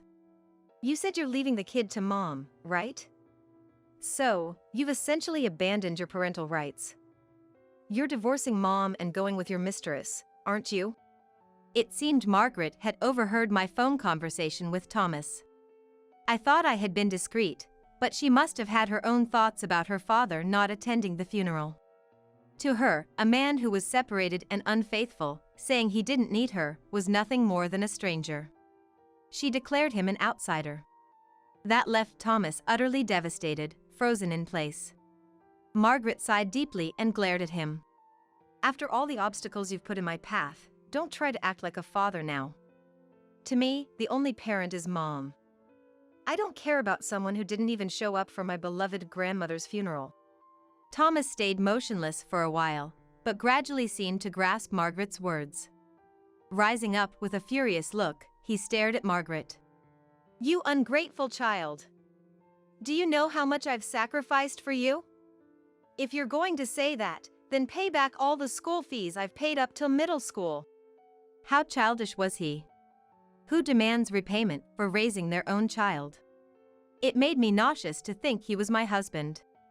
Thomas, about to say something more, stepped closer to us. Margaret, sensing fear, stepped back. But just then, we heard the siren of a police car and saw it stop in front of the apartment. Thomas halted his advance and slowly turned around. Outside, the people I faced were our neighbors, their expressions even more daunting than Thomas's. Caught up in the commotion with Thomas, I hadn't realized I left the front door open. The walls of the apartment are thin, and many people were home during the evening hours. A neighbor, having heard the ruckus, apparently called the police. When Thomas realized the police were there for him, he became visibly flustered, losing all his previous bravado. The officers stepped out of the patrol car and came straight to us to inquire about the situation. Our neighbors had reported Thomas as a suspicious person. I've always had a good relationship with my neighbors. And when I mentioned my mother's funeral, they even said, "Please let us pay our respects." So they attended, and noticing that Thomas was absent, I had candidly explained. Remembering how they had unanimously condemned Thomas's absence and behavior recently, it was no surprise they called the police when they heard him causing a scene. Thomas always said neighborhood relations were unnecessary, but in that moment, I was grateful for our close-knit community. And the police didn't irresponsibly leave the scene unresolved. Thomas desperately tried to clear up the misunderstanding. "I'm the head of this household. What's wrong with a husband returning to his wife and daughter's home? This is just a little family disagreement, nothing that needs to trouble the police." That's what he was pleading. His earnest plea only sparked a chorus of boos from onlookers. The officer calmed the crowd and then asked me if Thomas's claims were true. I answered honestly. "I'm embarrassed to say, but we are currently separated. My husband already has someone else, and we were ready for divorce. I've even prepared the divorce papers." The officer believed my story and instructed Thomas to return to his current residence. The neighbors, who had been watching from a distance, emanated an aura of "go back home already." Thomas still seemed eager to argue, but I told him, "This won't solve anything. Besides, when we separated, this house was transferred to my name, and I've been paying the rent. Don't just barge in." He had no reply to that. Margaret then chimed in, echoing my sentiment. "Officer, I'm scared of this man." That seemed to be the final straw. The police, recognizing the need to protect Margaret, a minor, firmly told Thomas, "Dad, it's time to go home." Facing the backlash, Thomas realized his efforts were futile and dejectedly left. 2 weeks have passed since Thomas's visit. I consulted a lawyer about the incident and decided to proceed with the divorce, seeking their assistance. Given Thomas's behavior, a straightforward discussion seemed unlikely. The lawyer agreed, confirming my decision was right. Finally, the day came to speak with Thomas again.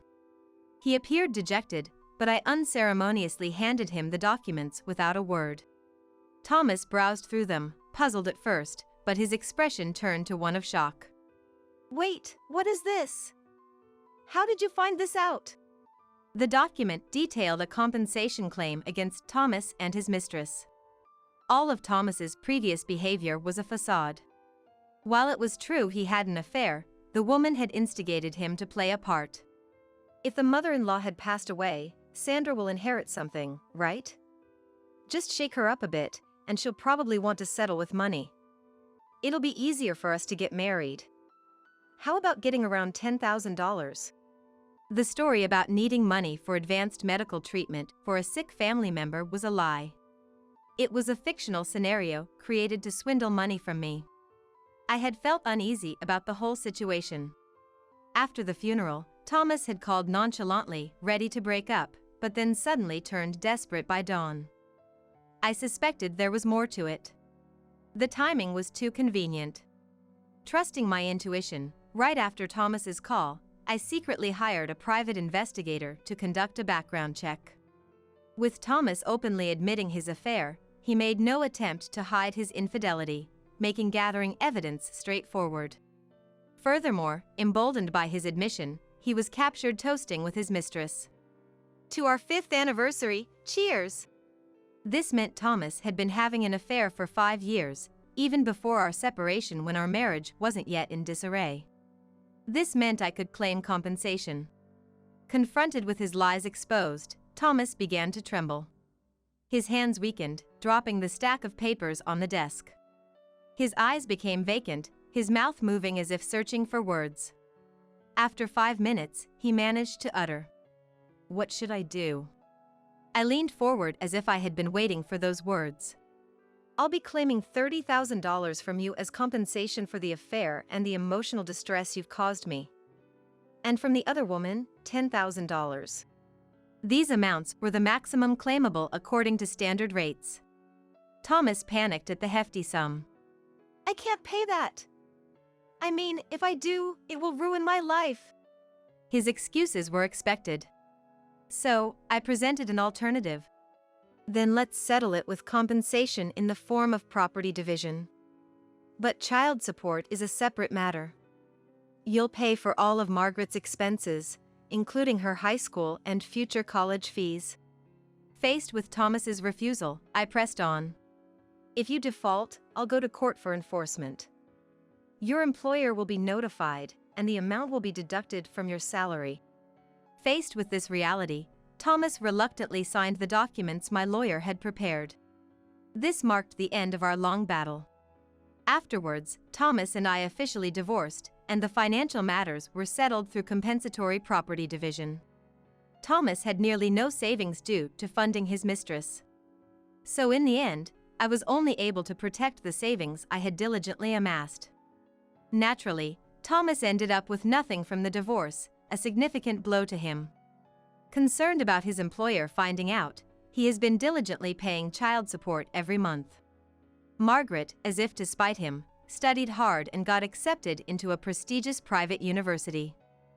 I can only imagine the look on Thomas's face when he received the bill for her tuition. His mistress, shortly after paying me the compensation, was arrested and convicted on charges of marriage fraud. It turns out she had other partners besides Thomas, promising marriage to each of them. Thomas really lacked judgment. Thomas, having lost his family, money, and mistress, and as well as his relationships with relatives and friends, would not have ventured into an affair if he had known it would lead to such despair. He lacked such foresight. Now, he leads a lonely life of just working and going home, paying child support every month.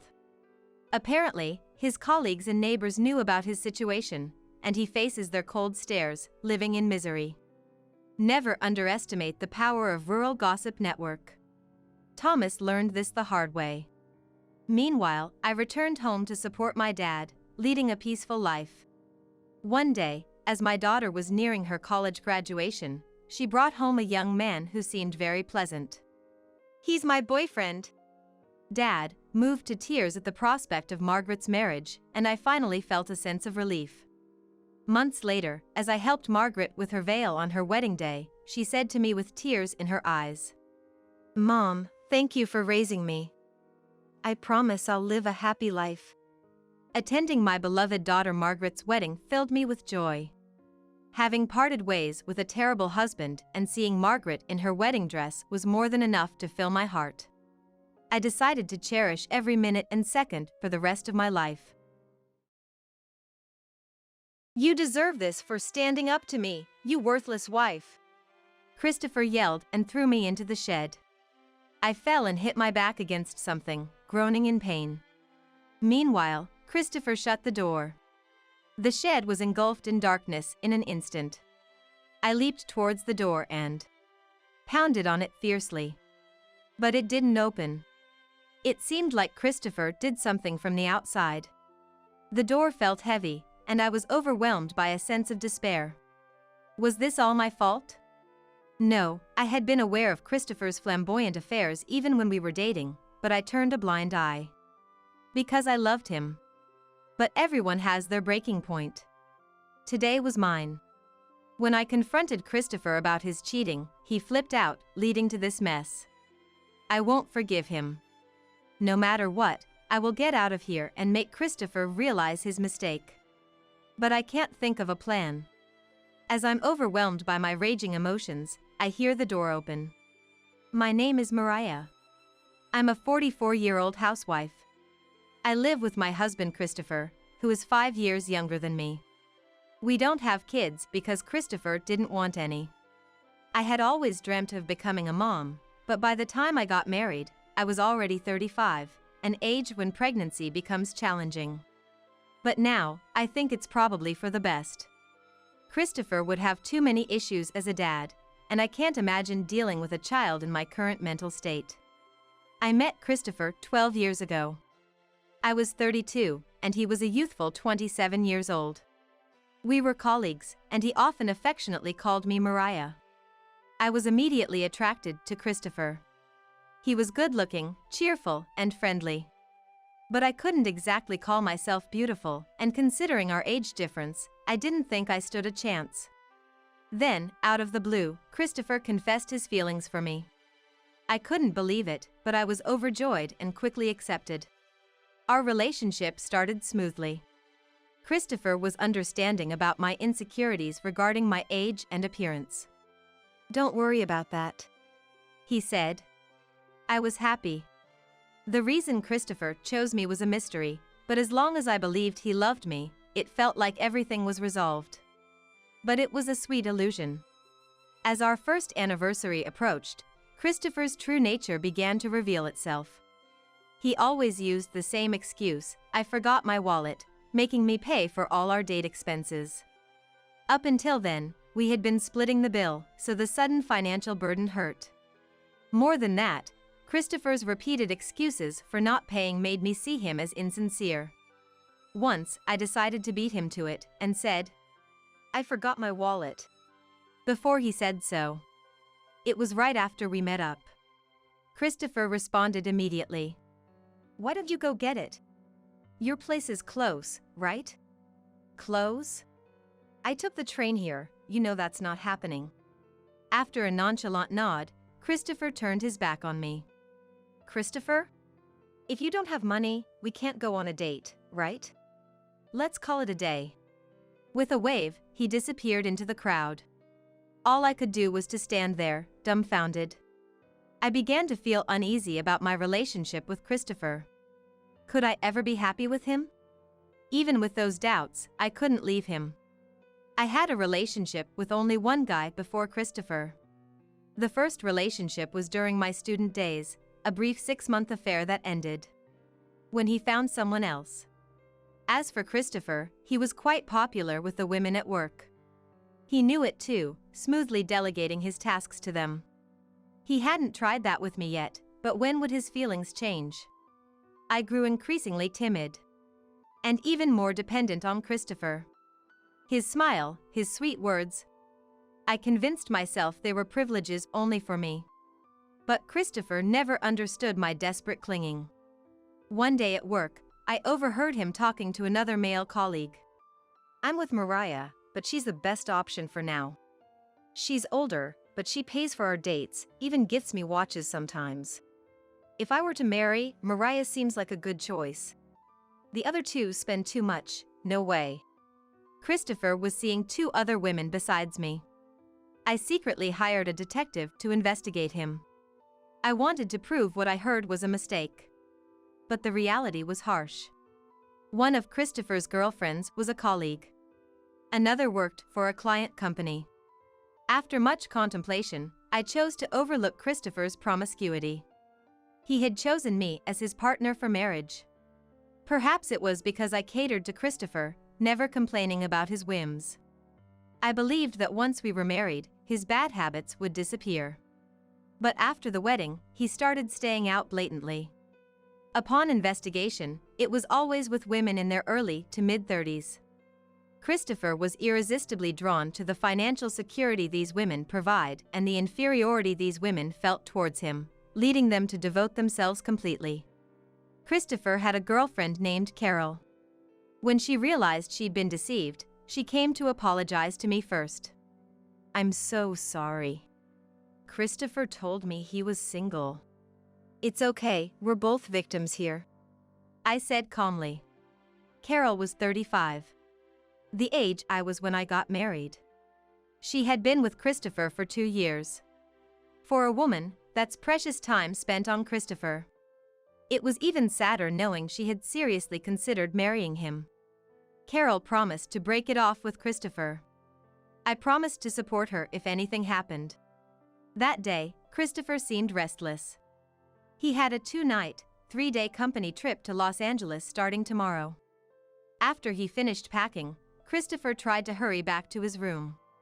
I was cleaning up after dinner when I suddenly spoke up. "I talked to Carol." "Who's that?" Christopher tilted his head, feigning ignorance. I spread the documents I received from the detective on the table. "I've known for a while that you have been seeing many women." "Mariah, what are you doing?" Christopher lost it. "Yeah, you're right. So what? I gave those girls a good dream.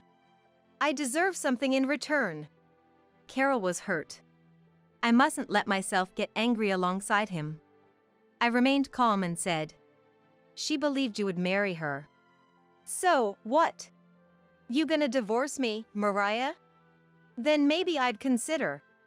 "No, forget it. She's not thoughtful enough, and there are better women out there." Christopher. I was shocked. I expected him to be upset, but to casually talk about divorce and compare Carol like that.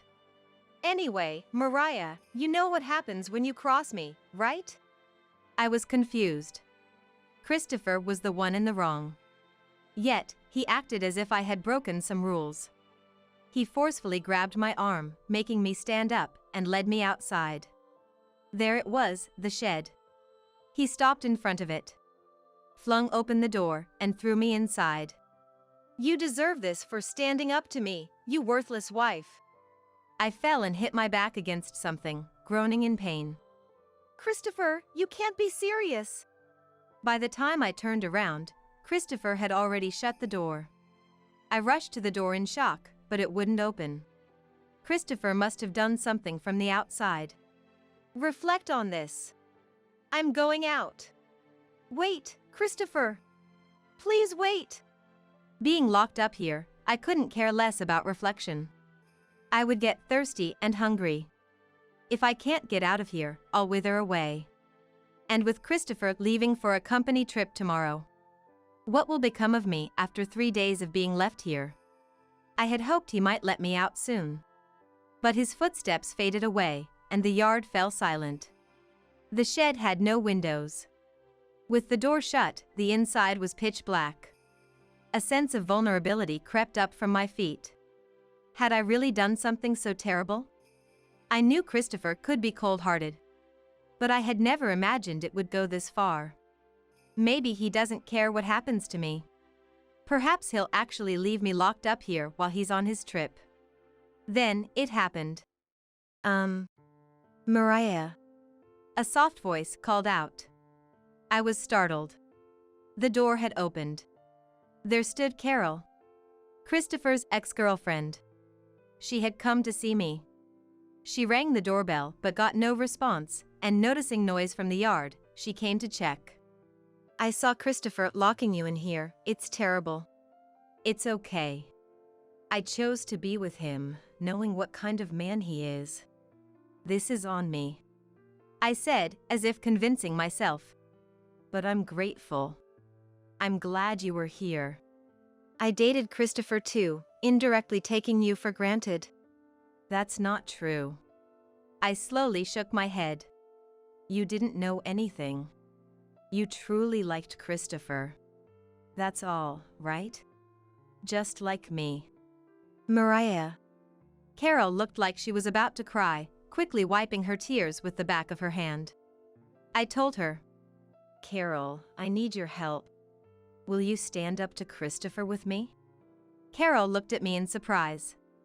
Stand up to Christopher? What are you planning? I'll explain it now. After I shared the plan, Carol was shocked but nodded in agreement. Christopher had apparently gone to a friend's house. Once we made sure he wasn't home, Carol and I went back inside the house. The plan would begin with Christopher's return. The day I was locked into the shed and the 3 days of the company trip passed. Christopher came out to the yard. She must be okay, right? He mumbled in front of the shed. Realizing the severity of his actions, he was probably feeling guilty. But it was too late. Hey, Mariah. The reflection time's over. You can come out now. Christopher opened the shed door. The moment he did, his expression froze. He rubbed his eyes as if not trusting what he saw, and looked inside the shed again. The result didn't change. Who are you? In front of Christopher, a woman who was not me sat huddled. In his mind, I had been locked in there the whole time. It was impossible for the clothes or hairstyle to change midway. The woman looked up. Christopher's face contorted even more. Carol, what are you doing? Where's Mariah? I'm right here. I emerged from where I was hiding. At the same time, Carol stood up. Surrounded by the two of us, Christopher looked back and forth between me and Carol, flustered. What are you two up to? Relax. We're not going to lock you up. Just calm down and listen to what Carol has to say. Carol's story? Christopher frowned, and Carol seemed to recoil. But she didn't run away. She opened her mouth and blurted it out. Christopher, you've been deceiving me. I'm going to demand compensation. What? Christopher seemed about to explode with anger, but somehow held back. After watching his reaction, I spoke up. Christopher, let's get a divorce. And of course, you'll be paying compensation to me as well. You too. What's with both of you? You are giving women dreams, right? In return, you accepted their devotion. But it's time to come back to reality. Yes, this was our decision. To impose a financial penalty on Christopher. But it wasn't over yet. Christopher's mobile phone rang. Hello? Dad? It's a bad time. I'll call back later. Apologize to Mariah now? Dad, you can't be serious. I've told Polly and the others everything. Christopher's face turned pale. Then, things moved quickly.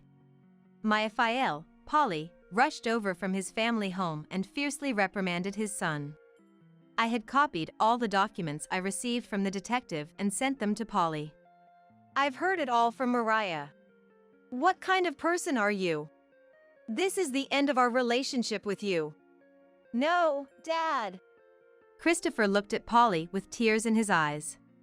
But Polly's resolve was firm. He ordered Christopher to pay all the compensation to the two women himself. Don't be ridiculous, Dad. Please don't say that. Christopher clung to Polly. Please, I beg you. I'll change. So, can you at least pay half? Be quiet. You're embarrassing. Mariah, I'm sorry. I never thought my son could be this terrible. I'll make sure he has nothing to do with you anymore. Please don't worry about it, Polly. Christopher faced a substantial compensation claim from the lawyer hired by me and Carol and was forced to pay a significant amount. Christopher's misdeeds spread quickly among both families. They whispered about disowning him, and eventually, the gossip reached his workplace. I've been fired from my job. I see. I remained calm and collected. Christopher, with a trembling voice and downcast eyes. I can't pay the compensation. He kept repeating. How can I pay it without a job? I also have been cut off from relatives. There's nothing I can do. That's how I felt, Christopher, when you locked me up. Trapped in the dark, unable to go anywhere or do anything. That feeling of being left in the dark with no way out. Now, Christopher was tasting that same despair.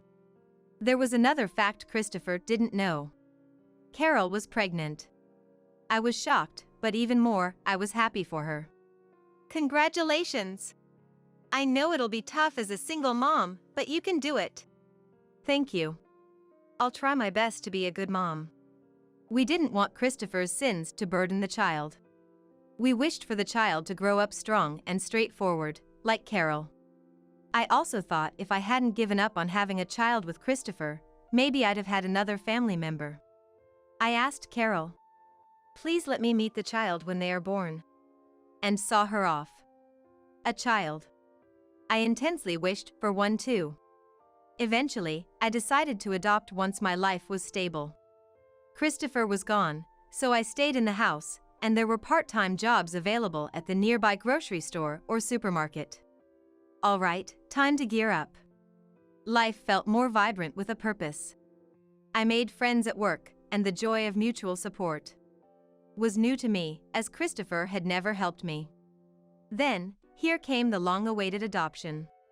The process and preparations were extensive, but I didn't mind. I met her. Not related by blood, but undoubtedly my child. I knew at the moment I saw her. This is the child. Violet recognized me as her mom. Innocently. Mom? She called me. Christopher, you wouldn't understand, but the joy of having a child is immense. This is my revenge. Walking my path with my newfound Violet. Not seeking affirmation from Christopher's sweet nothings. To recognize and believe in myself. As a person, as a mom. You always seem so happy these days, said David, my boss. David was 39. Coincidentally the same age as Christopher. But unlike Christopher, David was unpretentious, earnest, and a bit inept. They were entirely different. Perhaps that's why I could open up to a man of Christopher's age. Mariah, you adapted to work quickly, you're reliable. It's all thanks to your guidance, David, I said with a laugh. David, for some reason, blushed and looked away. Mariah, do you have plans for your next day off? That day. I'm going to the amusement park with Violet. Oh, right. Wouldn't want to intrude. What about the day after? David, what's up? I noticed that.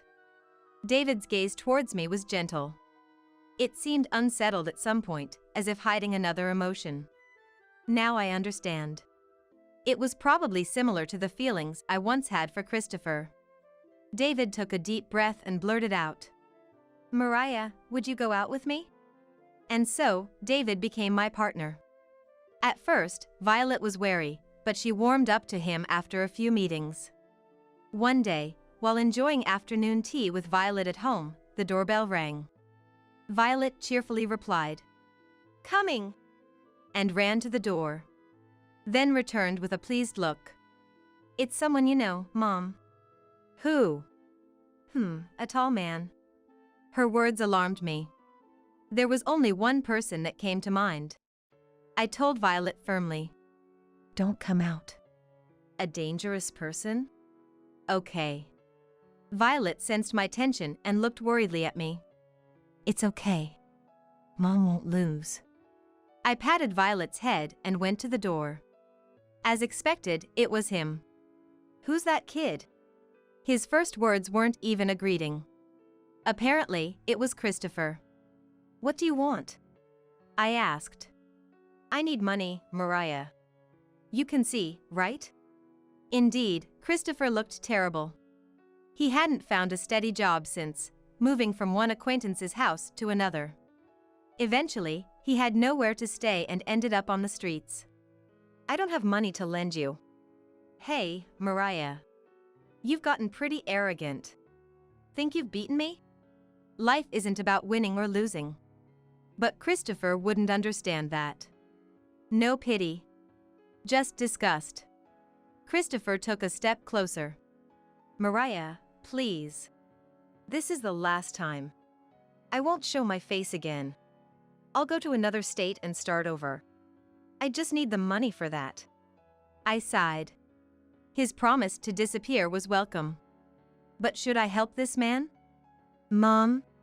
Then, I heard Violet's voice and footsteps. I turned around in a panic. "Don't come here." I told Violet, but she didn't stop. "Don't trouble Mom. If it's money you need, I'll give it to you." With that, Violet pressed $1 into Christopher's hand. Christopher stood there, stunned, then collapsed and started crying. A child's innocence. It was the happiness Christopher had once rejected. Violet will start elementary school next year, so we went to look for a school bag. David came along. As the three of us entered the store. "What a lovely family," the store manager remarked. Violet beamed proudly, and David and I blushed. "Mom, I like this color." "Let's see." Violet picked an orange bag. It would suit her lively personality well. "Let's consider this a gift from me." "Oh, you shouldn't." I attempted to counter David's impromptu gesture. "I want to give it from me." "Then, I'll consider this as a gift from you too." Violet chimed in cheerfully. David and I looked at each other and nodded in agreement. "Sounds good." "Yes, let's do that." So we split the cost and bought the new bag together. Being so delighted, Violet didn't let go of the bag all day, even holding it while sleeping. Meanwhile, David approached me with a certain proposal. About the venue. "I don't need a wedding. I didn't have one with my previous husband, and I'm past the age for wedding dresses." "That's not true. I want to see you in a wedding dress, Mariah," David insisted. I recalled Christopher, who begrudged even a wedding ring, let alone wedding expenses. David was different.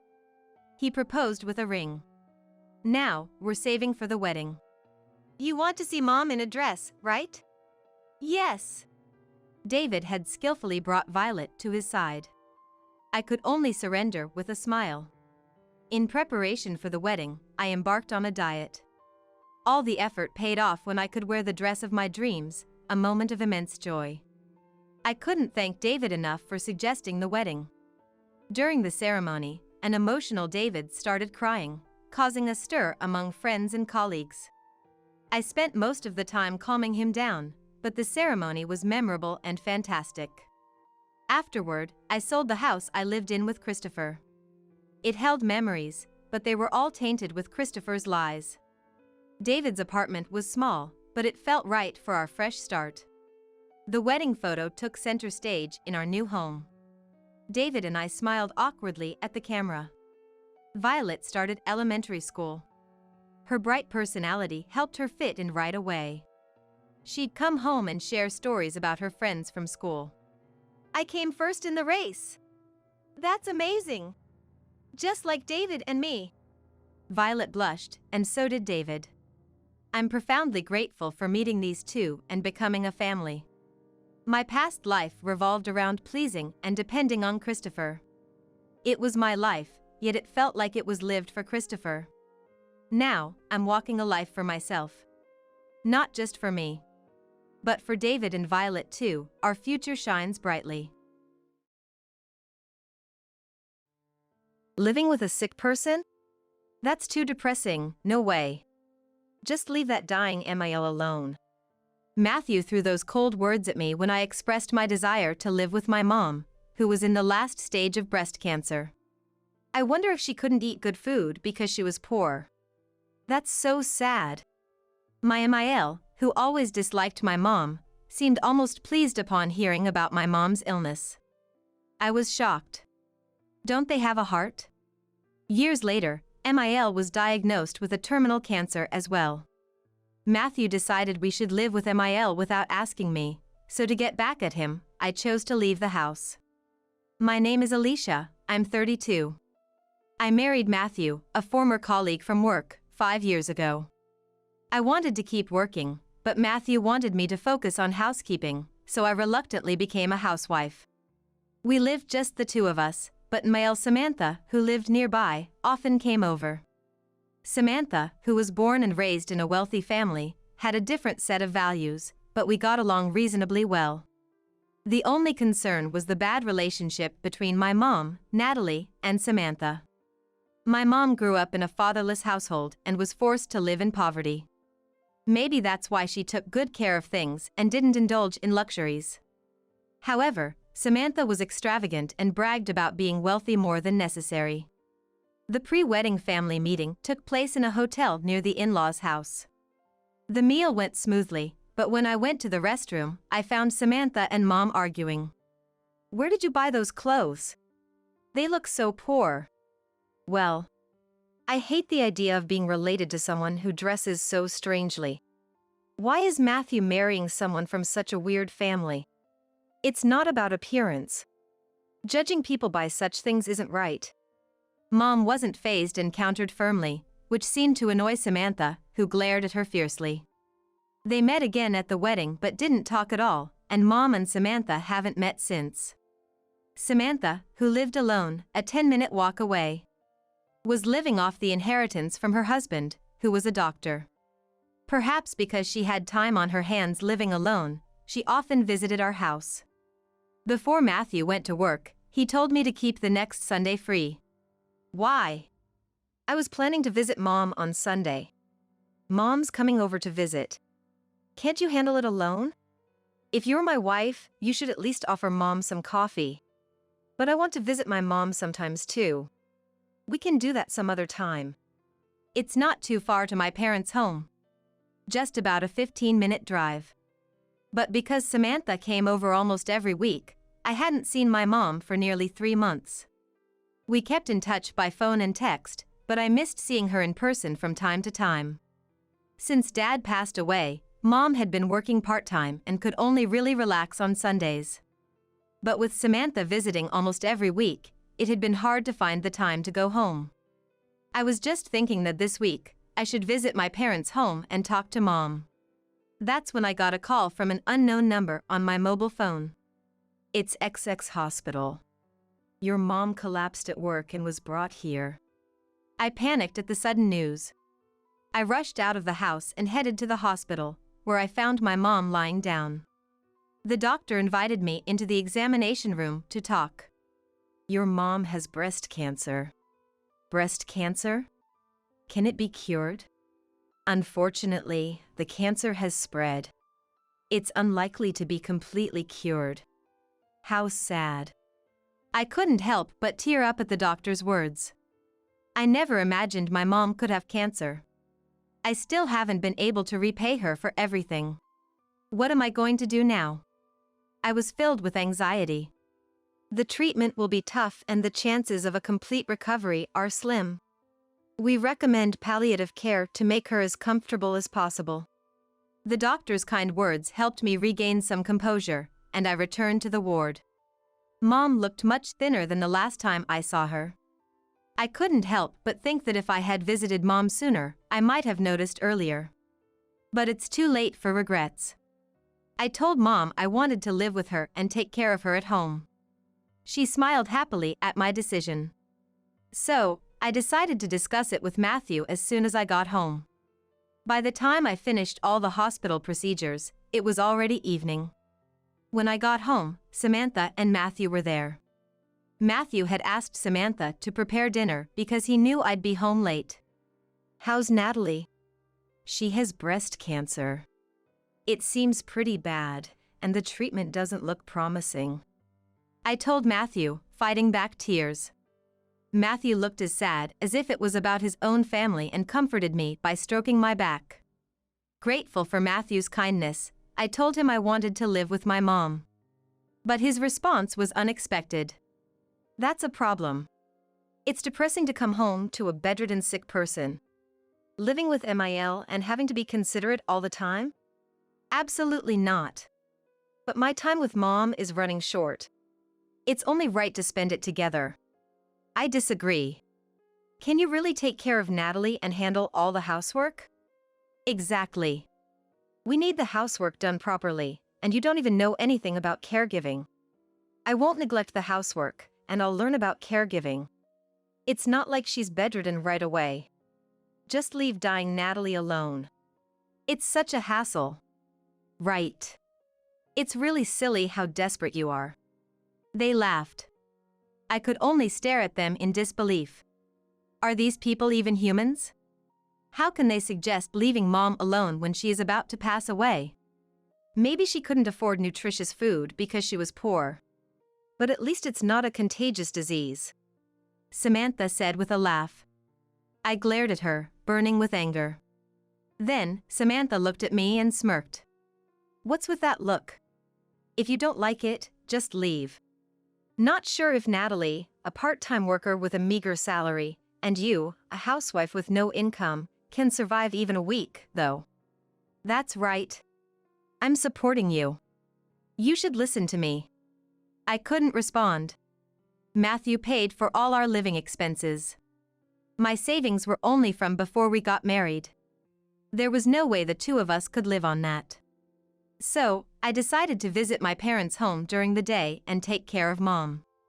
It's only a 15-minute drive, not too far to commute. At first, balancing housework and caregiving was manageable, but gradually, as her illness progressed, mom's muscles weakened and she could hardly walk. It was harder than I imagined. Still, I studied caregiving methods diligently and tried my best to repay mom. I took care of her and did the housework without a break, getting more and more tired. Then one day, I saw unfamiliar shoes at my parents' home. When I went to mom's bedroom, I found her sister, Hannah. What happened? Natalie asked me to come and help Alicia. I'm sorry for the trouble.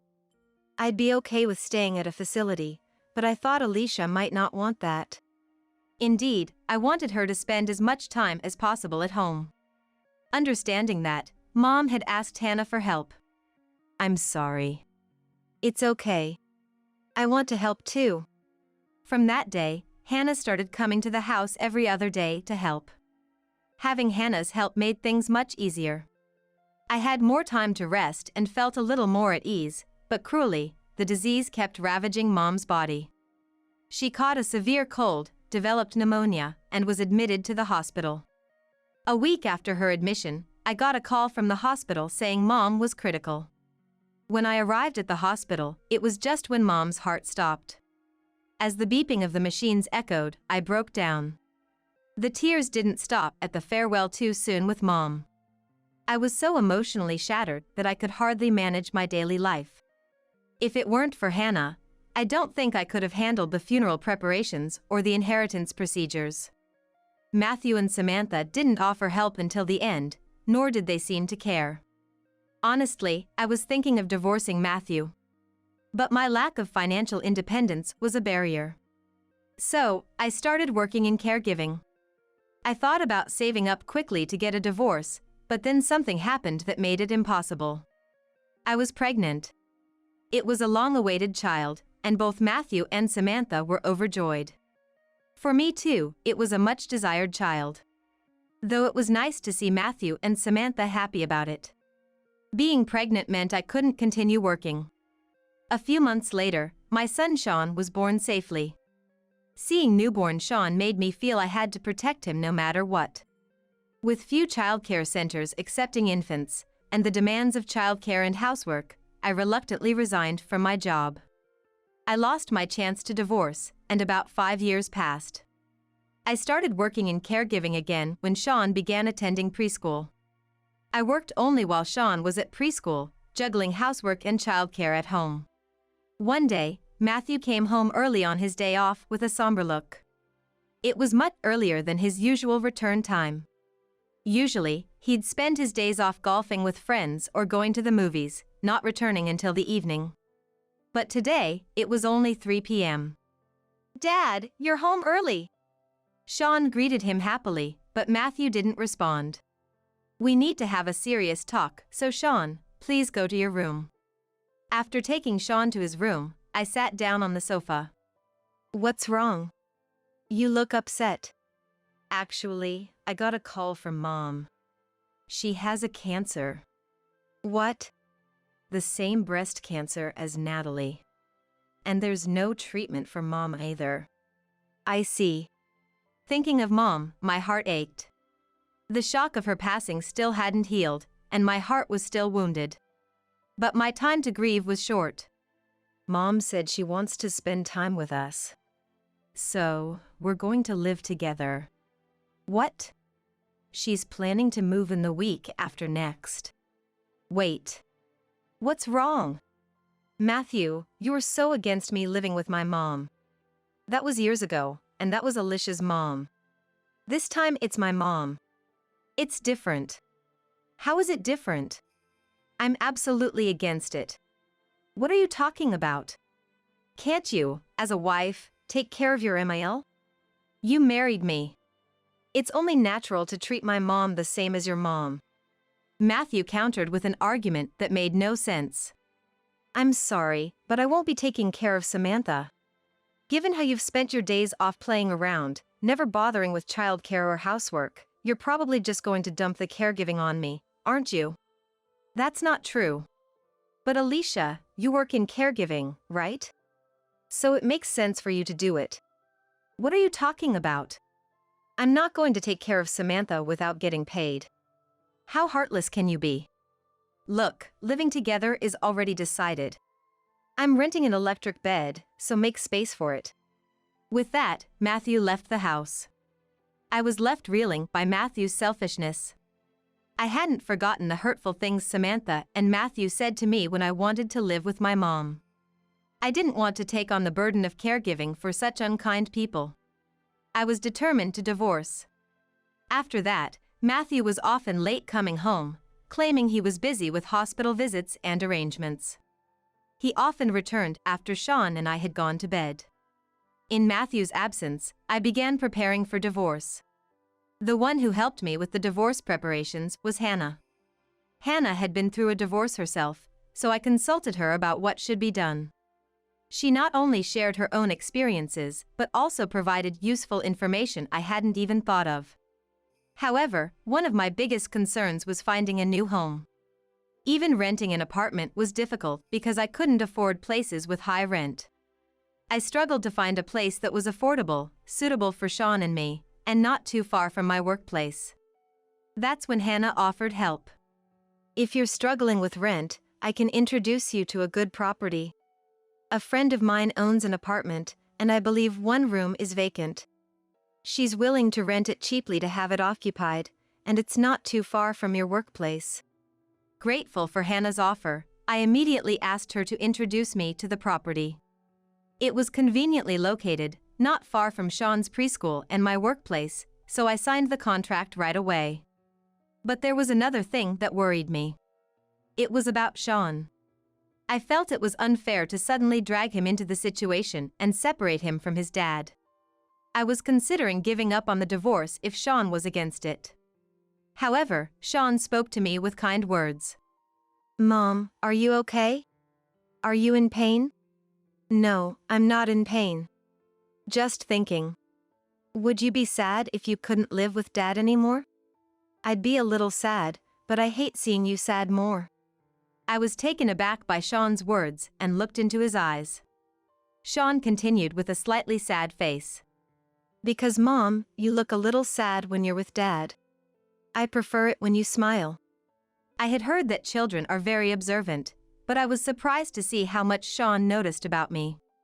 I thought he was still just a child, but he seemed to sense that things weren't going well with Matthew. And still, Sean chose me. With Sean's understanding, I decided to take action. The day came for Samantha to move in. Matthew had left a message saying to make space for the electric bed and other items. He went to the in-laws' house to bring Samantha's belongings. Seizing the moment, I left the divorce papers at the house and took Sean with me to our new apartment. I ignored Matthew's calls as Sean and I sorted through our belongings. The thought of starting a new life filled me with a sense of liberation. Life with just the two of us turned out to be more comfortable than I expected. By cutting costs and living frugally, my salary was sufficient to support us. In fact, I had used my free time after having my child to study caregiving and had obtained a certification, which resulted in a higher salary than before. Since Matthew never contributed to household chores or childcare, the amount of housework I had to do remained the same. Actually, it was easier without having to cook and do laundry for Matthew. However, in the midst of our comfortable life, I unexpectedly ran into Matthew at the supermarket. "Alicia, what are you doing? You left the house without saying anything." Matthew approached me, shouting amidst the crowd. "Stop it. There are so many people here. Damn it. Come home. We'll talk there." I honestly didn't want to return to that house. To face Samantha again. I didn't want to see her face at all. But to keep my current home a secret, I had no choice but to comply. As soon as I entered the house, Samantha began berating me. "Where have you been, Alicia? It doesn't matter where." "Of course it does. You should come back and take care of Mom." "No thanks." "Why not just leave dying people alone?" "What did you say? How could you say such a thing? Did you forget already? Isn't that what you told me?" "Why should I do anything for Samantha when you never lifted a finger?" Matthew and Samantha's faces turned red with anger and breathed heavily. "I don't mind if Matthew wants to care for Samantha. I just want a divorce." "Why divorce all of a sudden? You don't even have to do caregiving, just handle the household chores." "Are you tired of even that?" "No. It's not the chores I'm tired of. I'm tired of being Matthew's wife. I can't be with someone who cheats on me with a younger woman, saying he's busy with preparations while his mom is sick." "What do you mean? What are you talking about?" Samantha looked puzzled, and Matthew stuttered in denial. His panic made it seem like an admission, but he still tried to lie his way out. "Actually, when I talked to Hannah about divorcing Matthew because of his tyrannical attitude, she said she saw Matthew entering a young woman's house. So I did a little investigation and sure enough, he's been meeting a woman almost every day." "A coworker, maybe?" "I have the photos." I had received photos of Matthew's infidelity from the investigation. When I showed them, Matthew's face turned pale. Samantha glared at Matthew. "Matthew, what are you doing when I'm going through such a hard time?" "No, it's not like that. I was thinking this would be the last time we meet. Making memories before I start caring for Mom. I won't meet her again." "Even if you don't meet her anymore, the fact that you cheated won't change.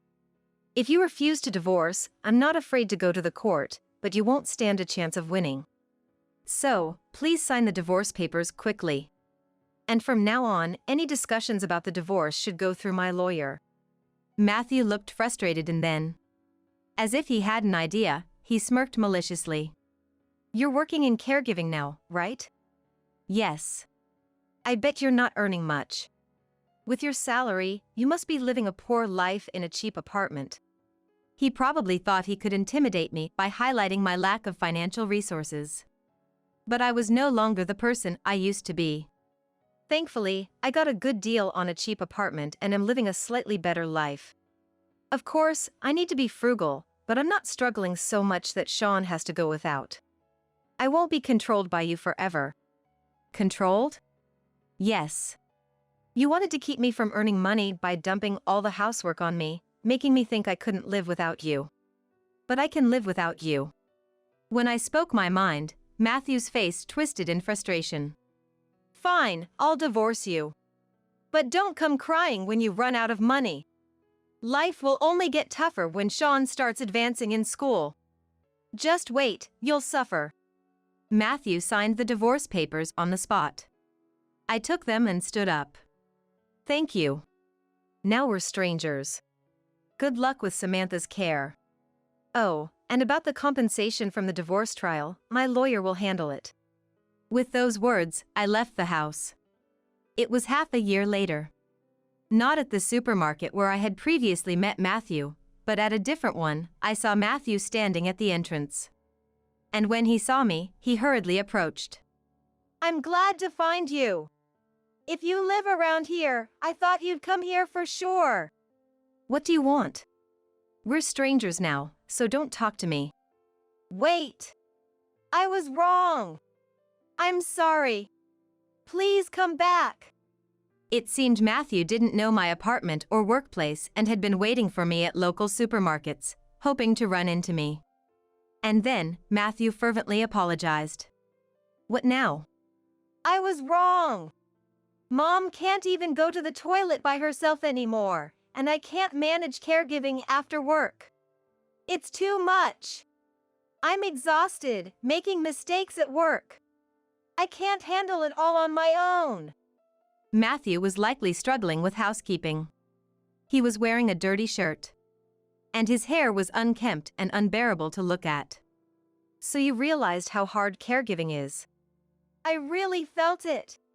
So, can you come back and help? No. But why? It's too late for regrets now. It's all because of what you did, Matthew.